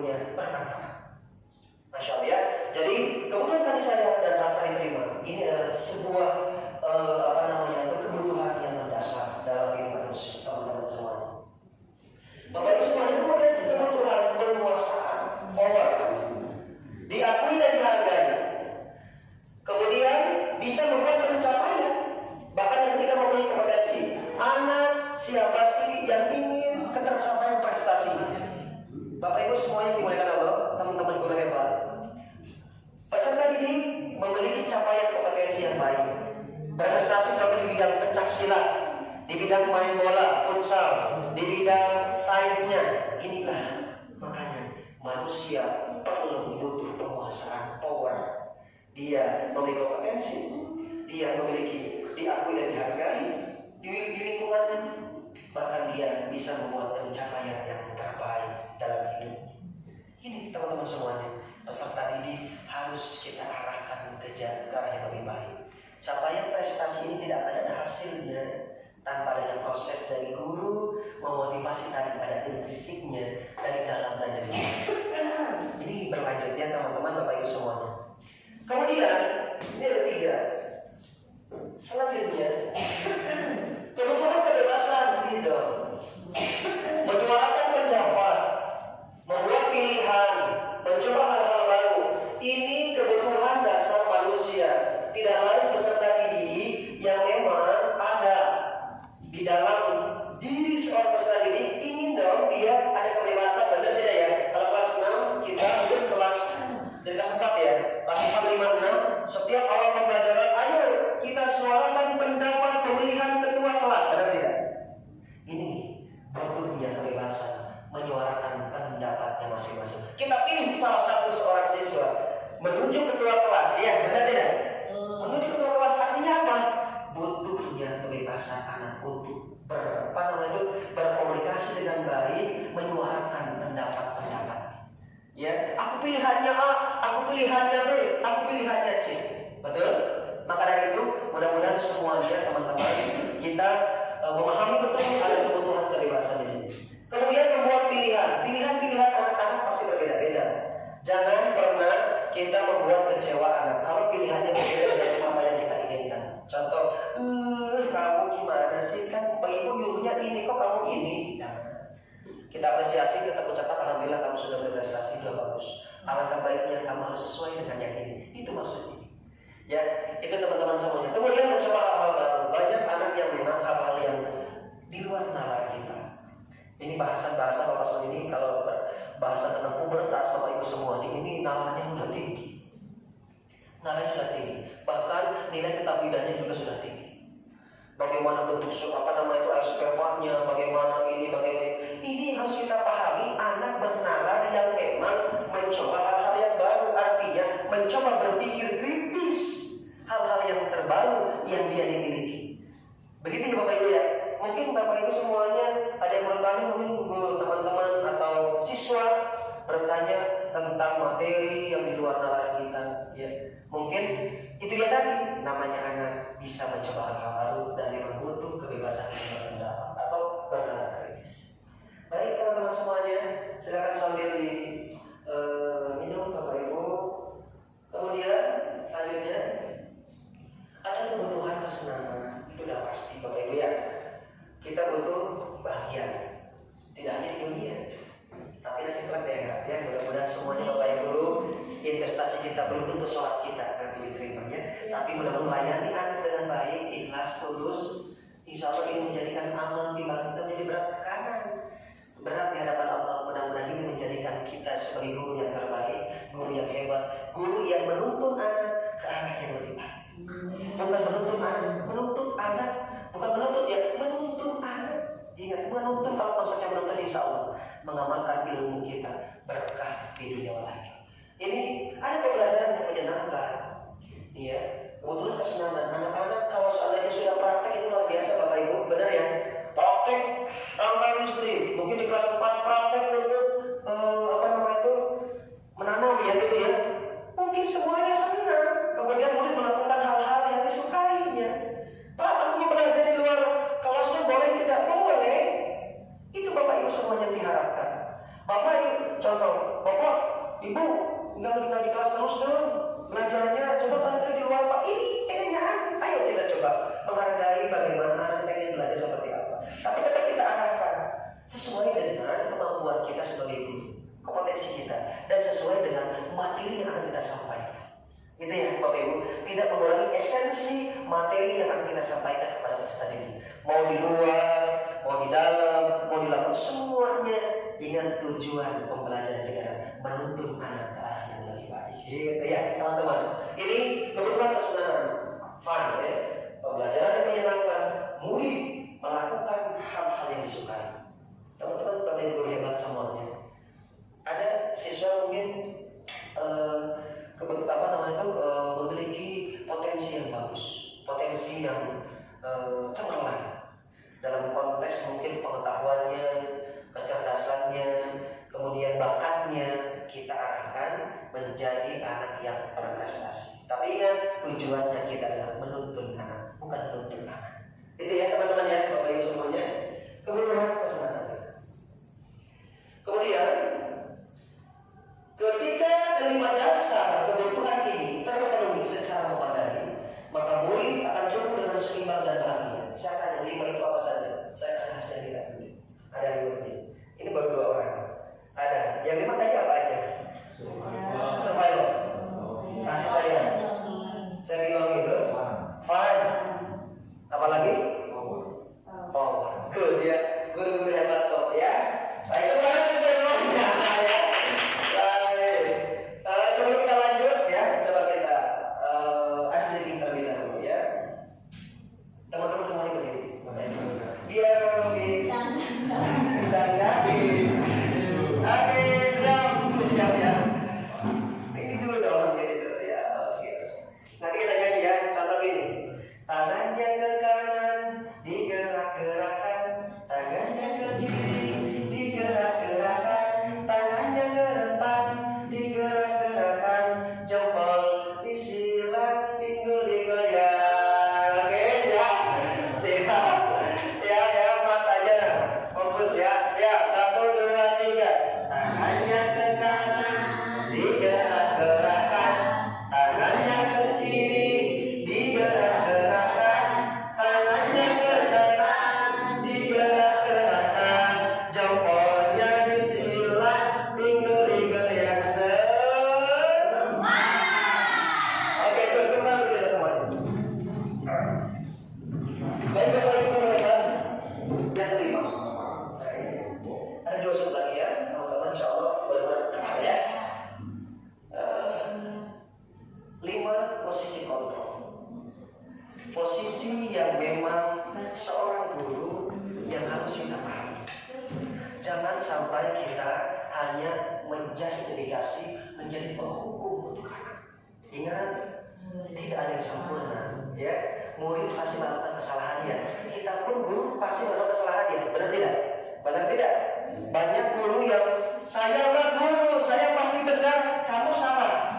Penghukum. Maka 5 posisi kontrol ini membentuk karakter kita seorang guru menjadi guru yang lebih bijak. Mana contohnya? Kita lihat 5 posisi kontrolnya. Posisi kontrol menurut para ahli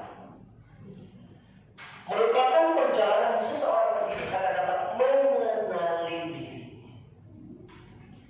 Pada kesempatan kali ini kita akan membahas tentang 5 posisi kontrol yang dikembangkan oleh Dian Gossel. Ini kami kalau dulu penggerak Bapak Ibu materinya, teorinya dari Dian Gossel kebanyakan. Sama tentang filosofi Singhaja Dewantara karena ini yang membentuk karakter ya. Ini dari kurikulum Merdeka. Contoh penerapannya. Kelima posisi kontrol tersebut adalah yang pertama ada penghukum, dan kita jelaskan apa itu penghukum. Kemudian membuat orang merasa bersalah. Ada teman, ada monitor atau pemantau, bahkan ada manajer. Mari kita tinjau di dalam kelima posisi kontrol tersebut. Sebelum ke sini, Bapak Ibu saya tanya, boleh dong tanya ya? Sebelum dikasih hadiahnya. Oke. Jangan tanya terus ya, terus saya tanya.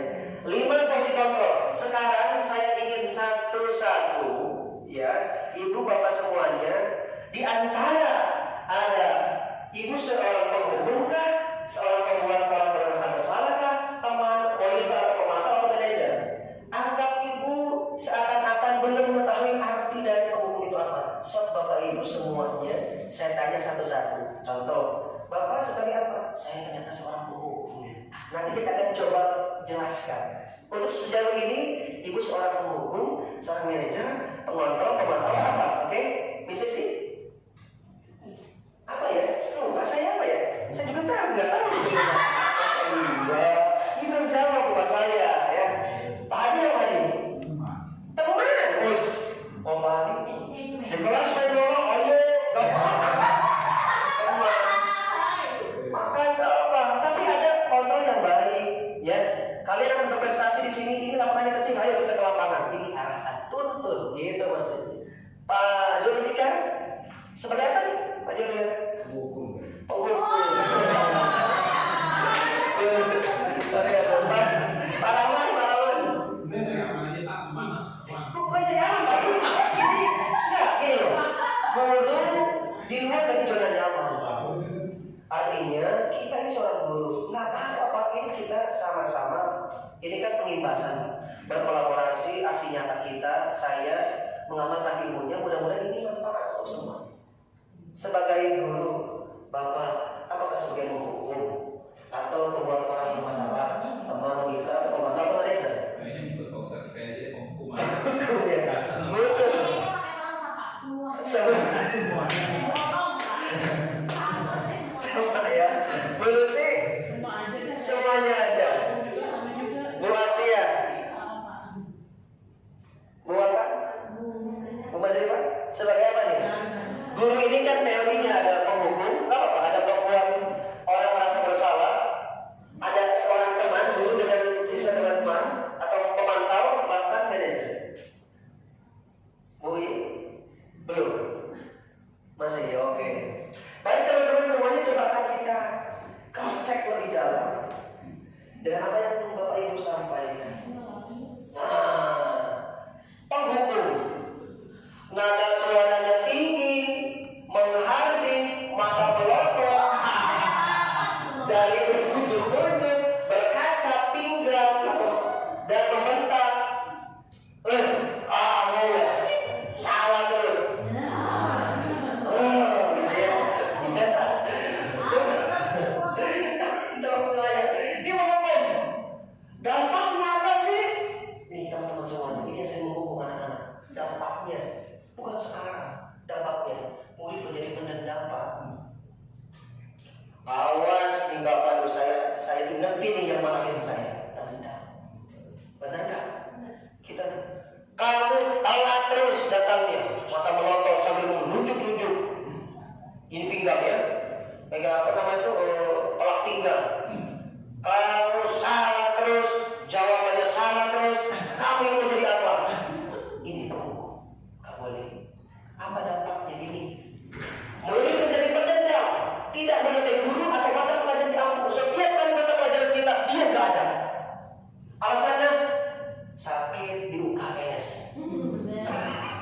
Pelajaran matematika itu bu ada anak, ketika belajar matematika alasannya adalah masuk angin.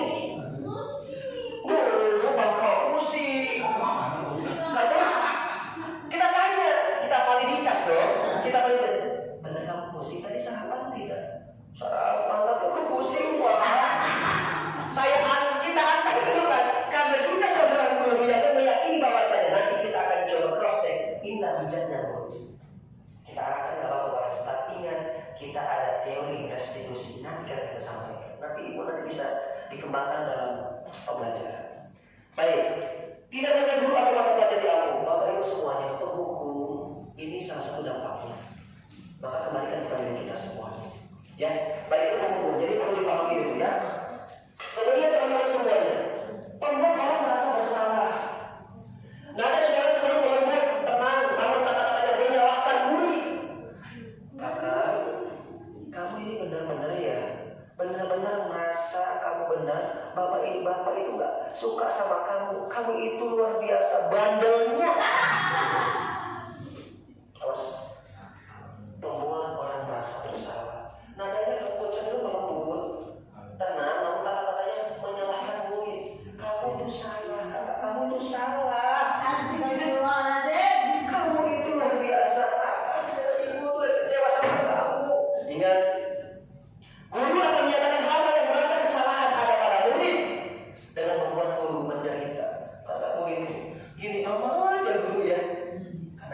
membuat merasa bersalah kepada siswa. Jangan. Apa dampaknya ini teman-teman semuanya? Membuat murid itu merasa bersalah, identitasnya gagal, bahkan rendah diri. Ini beda ya. Ingat, rendah diri dan rendah hati beda. Kalau rendah diri, merasa diri kita paling hina. Kalau rendah hati itu at-tawadhu bil qalbi. Itu ya, harus bedakan. Dan menarik diri dari lingkungan. Jadi dia merasa terkesan, saya terus disalahkan terus sama Pak Guru, saya terus disalahkan terus sama Bapak Ibu guru. Ibu Bapak, kita semuanya mendidik, bukan mengajar. Mendidik sudah pasti mengajar untuk mendidik. Mendidik pasti menuntut anak, tapi mengajar hanya cuma sebatas membawa penuntut anak biar berprestasi, tapi tidak ada tuntunan akhlakul karimah. Maka itu teman-teman semuanya, yang kedua, membuat orang merasa bersalah. Membuat orang ketika murid terus merasa bersalah, dampaknya ini membuat murid akan terasa merasa bersalah. Identitasnya gagal, rendah diri, dan menarik diri dari lingkungan. Kemudian ketiga, nih teman, tadi ada Bapak Ibu yang hebat. Suara guru akan ramah. Bapak Hadi ini luar biasa ramah sama guru. Baik teman, ayo main bola ya, ayo sini di kelas. Bapak, ayo makan. Saya pun jam mulai. Tapi ini jam istirahat ya, bukan jam pelajaran. Iya, ada. Udah. Masuk. Ayo masuk. Masuk. Iya. Ada kalau guru yang teman-teman. Kingkan, ayo masuk. Teman. Suara guru akan ramah, cenderung bersedia pulang untuk menghangatkan suasana. Ini kita ahli ya sebagai teman. Tapi posisi teman ini terkadang juga jangan sampai disalahartikan oleh siswa. Merasa nanti siswa itu dekat dengan kita, tidak menghargai kita. Ada hal-hal yang memang kita sebagai teman harus. Kita guru itu jangan jadikan seorang peserta didik ini menjadi guru yang killer, tapi guru yang friendly. Guru yang ketika murid melihat kita ini takzim, menghargai, menghormati. Dikala kita dirasa menjadi temannya, teman curhatnya. Bapak, saya mau curhat, boleh. Minta maaf, cateringnya kok telat. Curhat tentang pelajaran ya. Bapak, aku pelajaran ini matematik susah banget, kenapa ya? Kakak, tidak ada yang sempurna. Ayo belajar yang maksimal. Inilah konsep di mana seorang guru menjadi posisi sebagai teman. Dampaknya apa? Murid akan bergantung pada satu orang guru ini yang paling faktor ketergantungan ini. Ada faktor ketergantungan. Seorang siswa, ketika dia kelas 3, naik ke kelas 4, kelas 3 itu mungkin gurunya sebagai temanku enak banget dia curhat. Ketika dipindahkan naik ke kelas 4, anaknya nangis. Mama, ayah nggak mau di kelas 4. Kenapa? Kamu sudah naik kelas, nah? Kelas 4. Enggak, aku pengen sama bapak ini, bapak Hadi contohnya. Kenapa? Dia bapak banget, Mam. Karena sudah faktor ketergantungan dengan teman. Artinya konsep teman ini harus juga kita pahami dan kita jelaskan dengan peserta didik. Gitu ya. Murid tidak akan mandiri dan tidak bisa berpikir untuk diri sendiri. Bukan nggak boleh. Ingat ya, konsep dasar kerja dewan ini mengarahkan anak, menuntun anak ke arah yang lebih baik. Guru menjadi partner sebagai temankah, sebagai apakah, semuanya. Tapi ingat, guru harus bisa mengarahkan. Gitu ya. Tapi Bapak Ibu ya, ini posisi guru sebagai teman. Ya, apa dampaknya ini teman-teman? Murid akan bergantung kepada satu orang guru. Kemudian murid tidak mandiri dan tidak bisa berpikir untuk diri sendiri. Kemudian Bapak Ibu semuanya, ada posisi pemantau. Nada suara datar dan cenderung formal, pemantau. Bapak lihat kamu tadi telat ya. Jadi Bapak perlu kasih dispensasi buat kamu. Mungkin Bapak hari ini akan manggil kamu jam 9.30 ya. Tolong kamu tepat waktu ya. Pemantau. Nada suara datar dan cenderung formal. Ya. Apa di depannya? Murid akan menghitung konsekuensi dan hadiah tanpa memahami sepenuhnya nilai kebijakan yang dituju. Artinya, pemantau ini guru bisa memotong anak, contoh dalam proses pembelajaran. Anak membuat langkah mistik, dipantau sama kita, dibilang ini sih, nanti nggak apa-apa, nggak beres juga, nanti tetap dikasih hadiah, reward. Ini yang harus kita hindari. Pemantau ini bukan seperti itu, tapi pemantau memantau kegiatan ini keberlangsungannya menjadi anak mandiri. Ya, dan kita ada konsekuensi waktu harus, karena ini yang menjadi dasarnya. Anak ini tidak ada, ini memiliki konsekuensinya. Ya, terkadang kita kan, ya udah, oke, nggak apa-apa segala macam. Tapi mudah-mudahan teman-teman di sini, insya Allah Bapak hebat semua. Ya, murid tidak sepenuhnya mandiri, ini yang harus kita hindari. Ya, jadi dampak ketika kita sama pemantau hanya cuma sebatas pemantau. Ya. Kemudian, Bapak Ibu semuanya, selanjutnya, ini posisi manajer.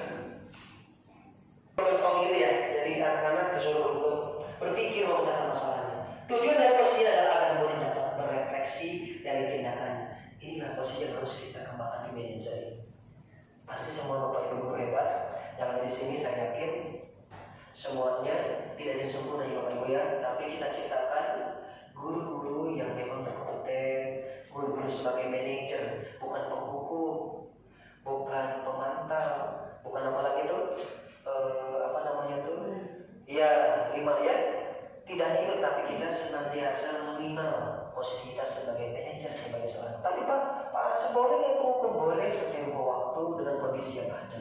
Tapi dengan catatan satu, mengerahkan, menuntun agar jauh lebih baik.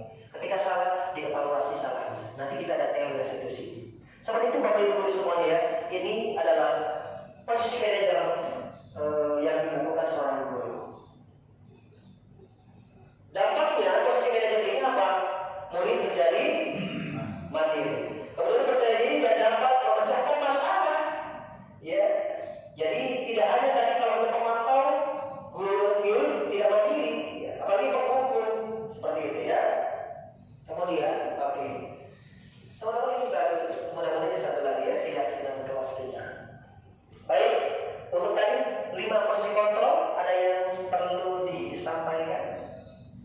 Teman-teman, apa sudah paham semuanya? Luar biasa Bapak Guru hebat ini ya. Dengan suasana yang indah, nyaman, makanannya ada ya Bapak Ibu semuanya. Habis. Ya, nanti setelah ini insya Allah mudah-mudahan ada rezeki ya. Baik. 5 posisi kontrol ini sudah mudah-mudahan bisa nanti dicatat ya Bapak Ibu. Nanti saya akan coba memberikan umpan balik kepada Bapak Ibu semuanya. Ya. Baik. Yang selanjutnya adalah keyakinan kelas. Ibu Bapak, guru yang hebat, keyakinan kelas ini perlu kita terapkan di dalam sebuah kelas pada saat pembelajaran kita. Banyak kita seorang guru hanya mengatur saja, memberi pelarangan saja, memberi peraturan saja tanpa tidak dilihat dampaknya. Maka dari itu keyakinan kelas ini yang harus kita pahami dan jalani dengan baik. Mari kita akan coba pahami apa itu keyakinan kelas. Bisa dibaca Bapak Ibu? Keyakinan kelas adalah salah satu disiplin positif yang bisa kita terapkan dalam membangun budaya positif di sekolah. Ini adalah keyakinan kelas. Contoh, di SD Al-Madinah, setiap hari 15 menit atau 10 menit sebelum pembelajaran al-muhasabah bil Quran. Pembiasaan positif ini tergantung adalah secara keyakinan kelas. Oh, pernah bertanya begini anak, ketika langsung belajar tanpa murojaah, bahkan anak-anak begini, Pak, kok enggak murojaah Al-Quran?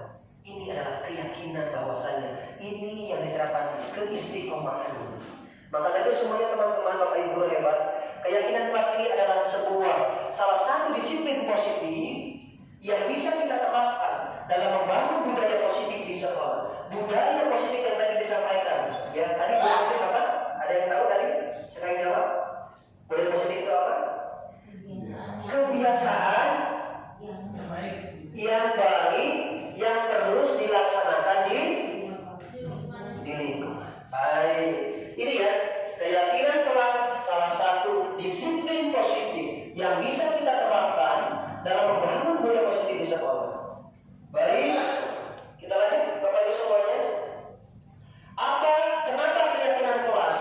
Kenapa bukan seorang yang memiliki keyakinan akan bersemangat menjalankan keyakinannya, sedangkan peraturan hanya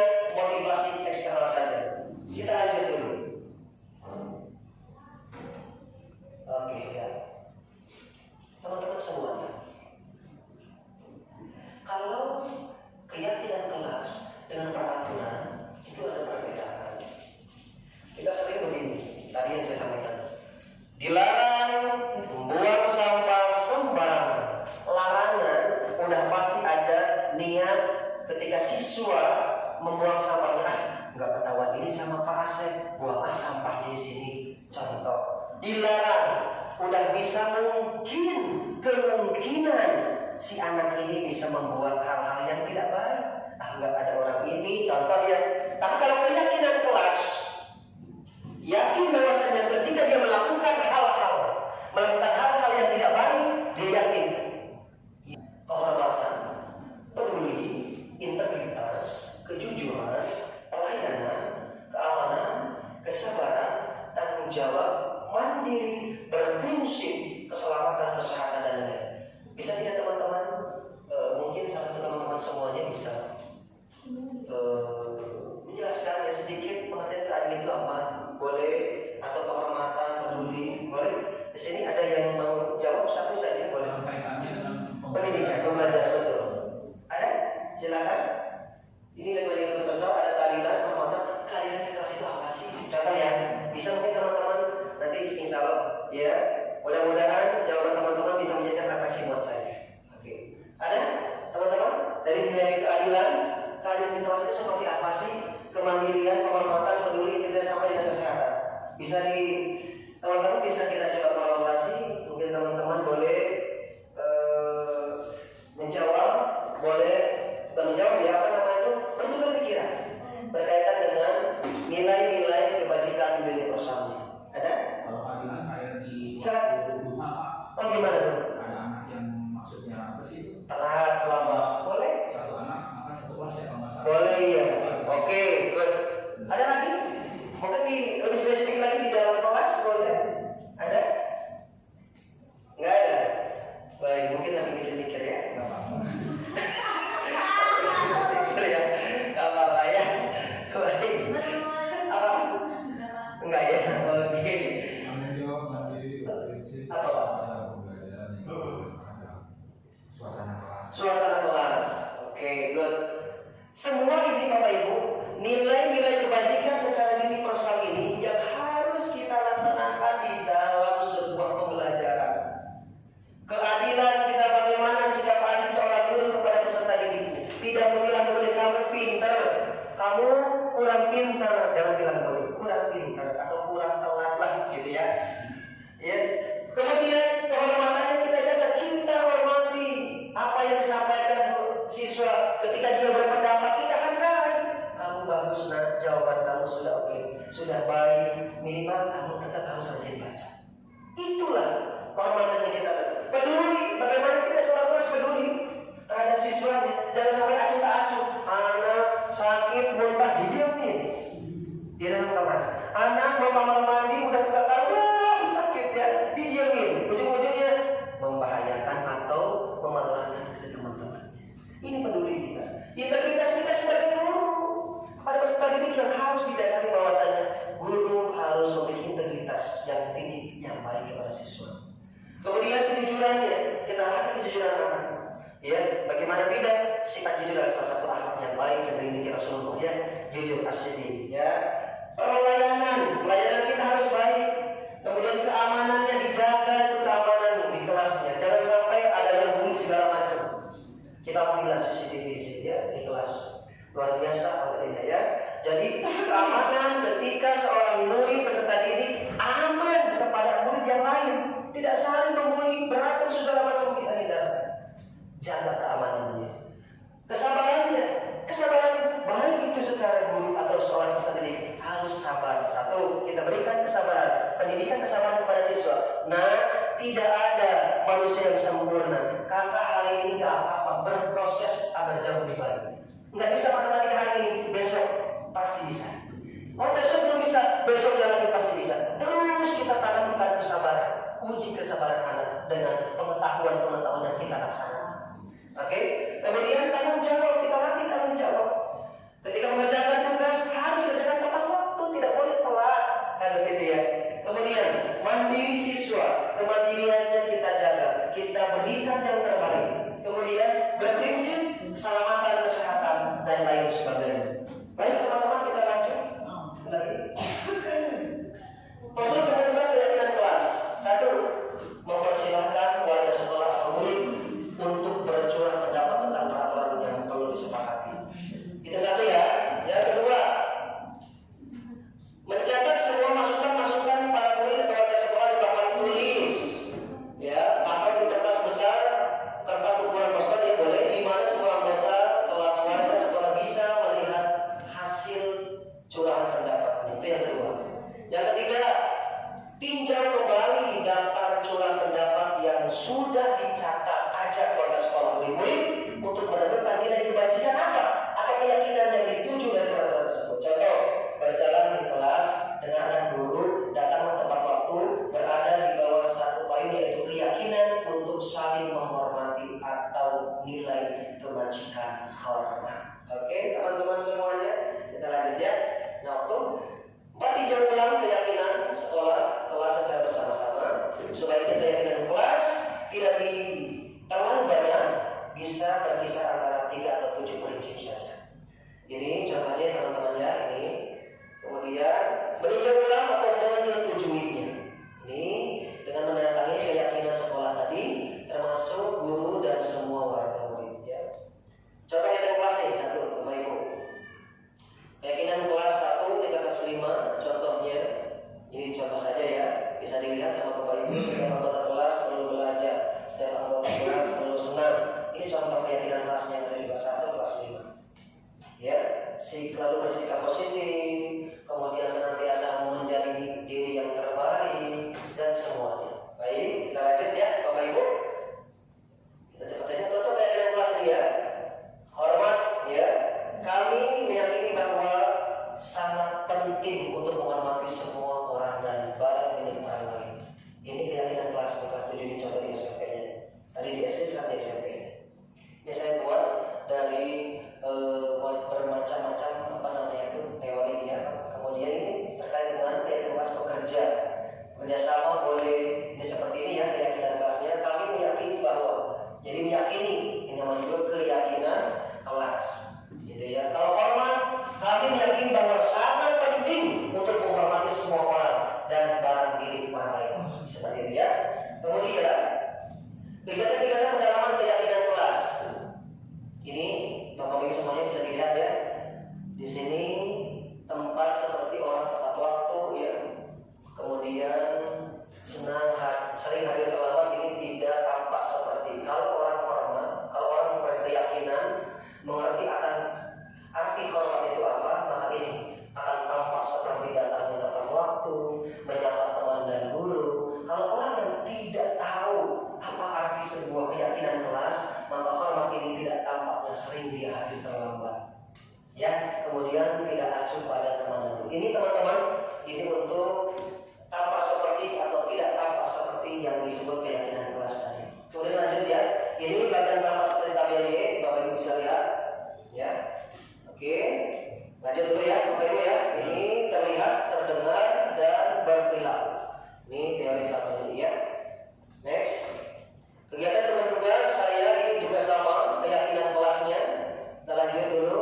Ini videonya nanti. Terakhir ini segitiga restitusi.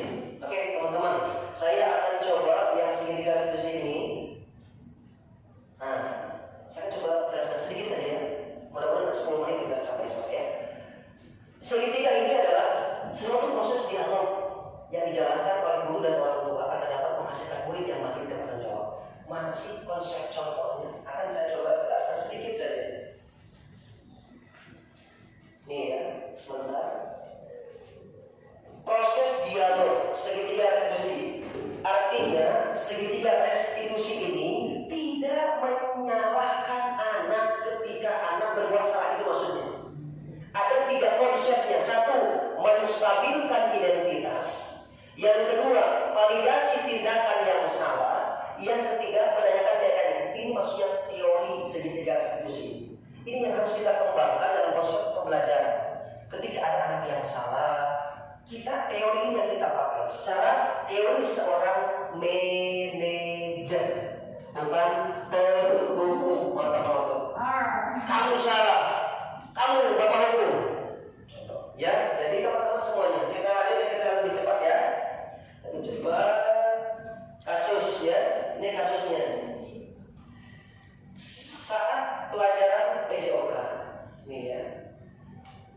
Kenji dan Zaki terlihat adu mulut. Setelah itu Kenji mendorong Zaki sampai terjatuh dan akhirnya Zaki menangis.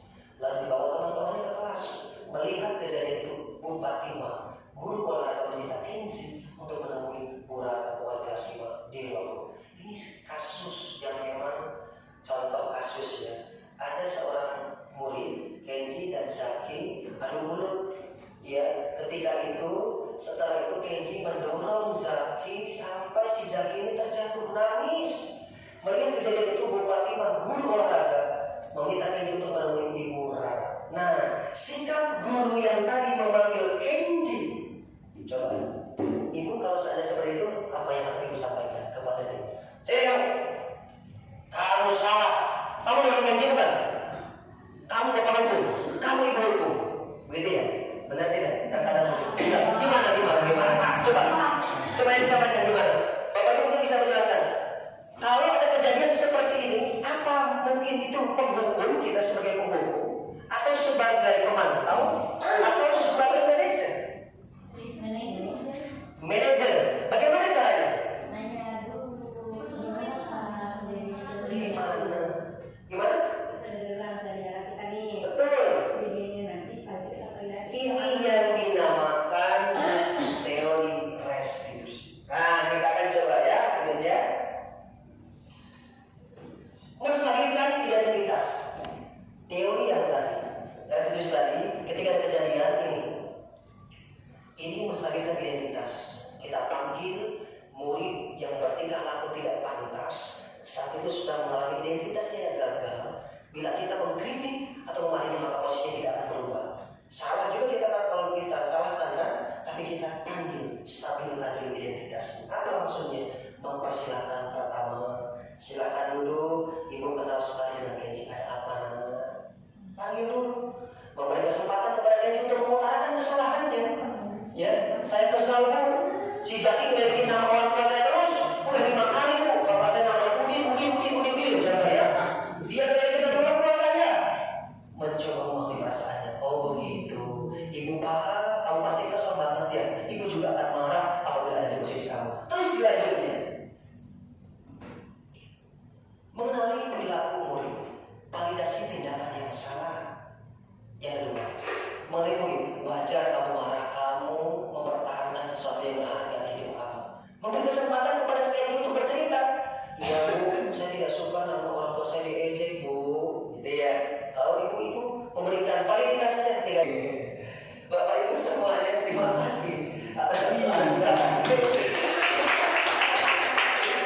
Bapak Ibu semuanya, ketika kita menghadapi siswa di sekolah, saya yakin Bapak Ibu semuanya punya strategi, punya model pembelajaran, punya metode pembelajaran. Tapi ingat Bapak Ibu, mungkin pemahaman saya dengan teori ini kurang, tapi memang Ibu semuanya bisa menggali kemanfaatan yang saya sampaikan, mengimbaskan diri kita semuanya menjadi contoh yang baik untuk peserta didik. Salah satu poinnya adalah bagaimana kita semuanya menjadi guru-guru yang hebat, guru-guru yang memberikan tuntunan kepada siswa menjadi siswa yang berakhlak, berkarakter, berkepribadian, kemudian berkebinekaan, bahkan menuntun anak menjadi anak yang memiliki potensi, dikembangkan anaknya, bahkan minatnya menjadi anak yang berprestasi.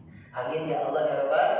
Teman-teman Bapak Ibu hebat, semuanya mudah-mudahan yang saya sampaikan luar biasa, kurang lebih 1 jam ya. Mudah-mudahan ini bisa bermanfaat untuk Bapak Ibu semuanya. Ini saya sampaikan terakhir, Bapak Ibu boleh disediakan kertasnya ya. Kertas lembarnya boleh. Ya, ada tidak? Ada. Ya. Baik. Yang pertama, ditulis dulu Ibu boleh. Ini umpan balik ya, nama. Boleh Bu? Ada kertasnya? Boleh sih.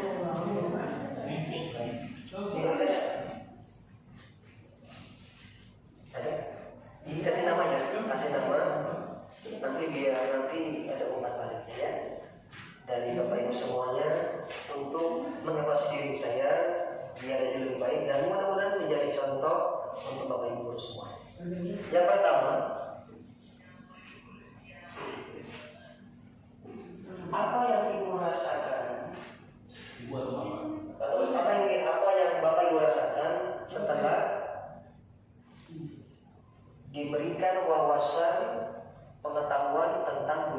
positif. Itu satu. Budaya positif. Tentang budaya positif. Apa yang Bapak Ibu rasakan setelah diberikan pemahaman atau wawasan pengetahuan tentang budaya positif? Itu yang pertama. Yang kedua, hal apa saja yang Bapak Ibu dapatkan setelah pembebasan materi budaya positif ini? Hal apa saja yang Bapak Ibu dapatkan dari pembebasan budaya positif ini? Yang kedua, betul.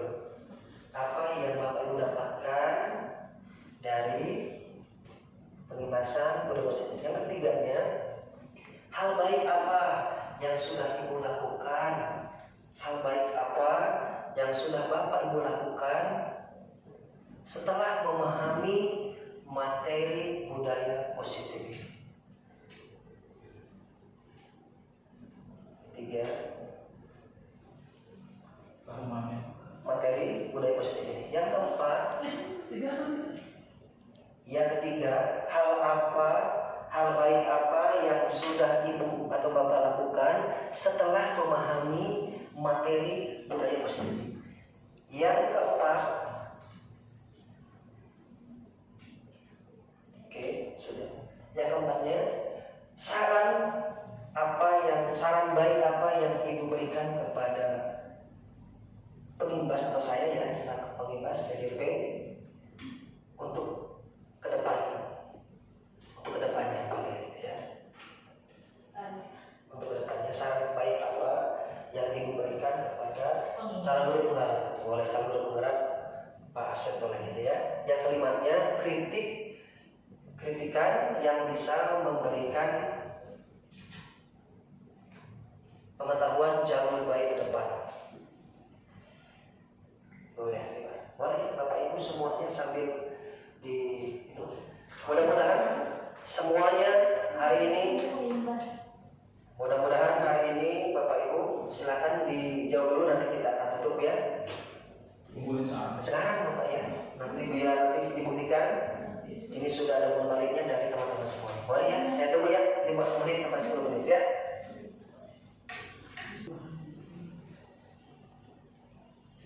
Itu tanggapan Bapak Ibu semuanya ya.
Mudah-mudahan semuanya bisa memberikan energi positif ya Bapak Ibu. 5 balik ini benar-benar bisa memberikan saya jauh ke depan lebih baik sebagai guru penggerak, dan mudah-mudahan Bapak Ibu semuanya bisa penggerakan menjadi guru yang hebat, guru yang memiliki kompetensi yang baik, guru yang sabar, guru yang rendah hati, guru yang bijak, dan guru yang cerdas secara Islami dan Qurani ya. Sudah Bapak Ibu semuanya?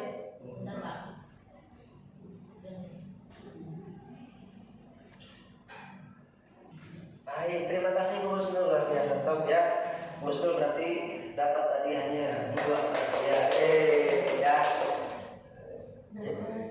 Sebelum nanti kita tutup ya sebentar ya. Maaf ya.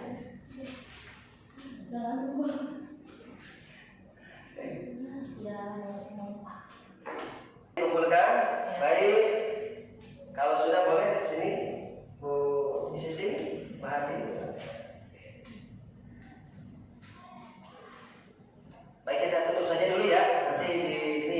dilanjutkan. Baik Bapak Ibu semuanya, alhamdulillah hari ini untuk pengibasan aksi nyata modul 1.4 budaya positif saya Asep Miftahudin, CGP Angkatan 9 dengan Dewan Guru semuanya yang luar biasa hebatnya. Tepuk tangan untuk kita semuanya. Dan mudah-mudahan memberikan manfaat, tergerak, bergerak, menggerakkan. Coba Bapak Ibu semuanya, kalau bilang guru penggerak, tergerak.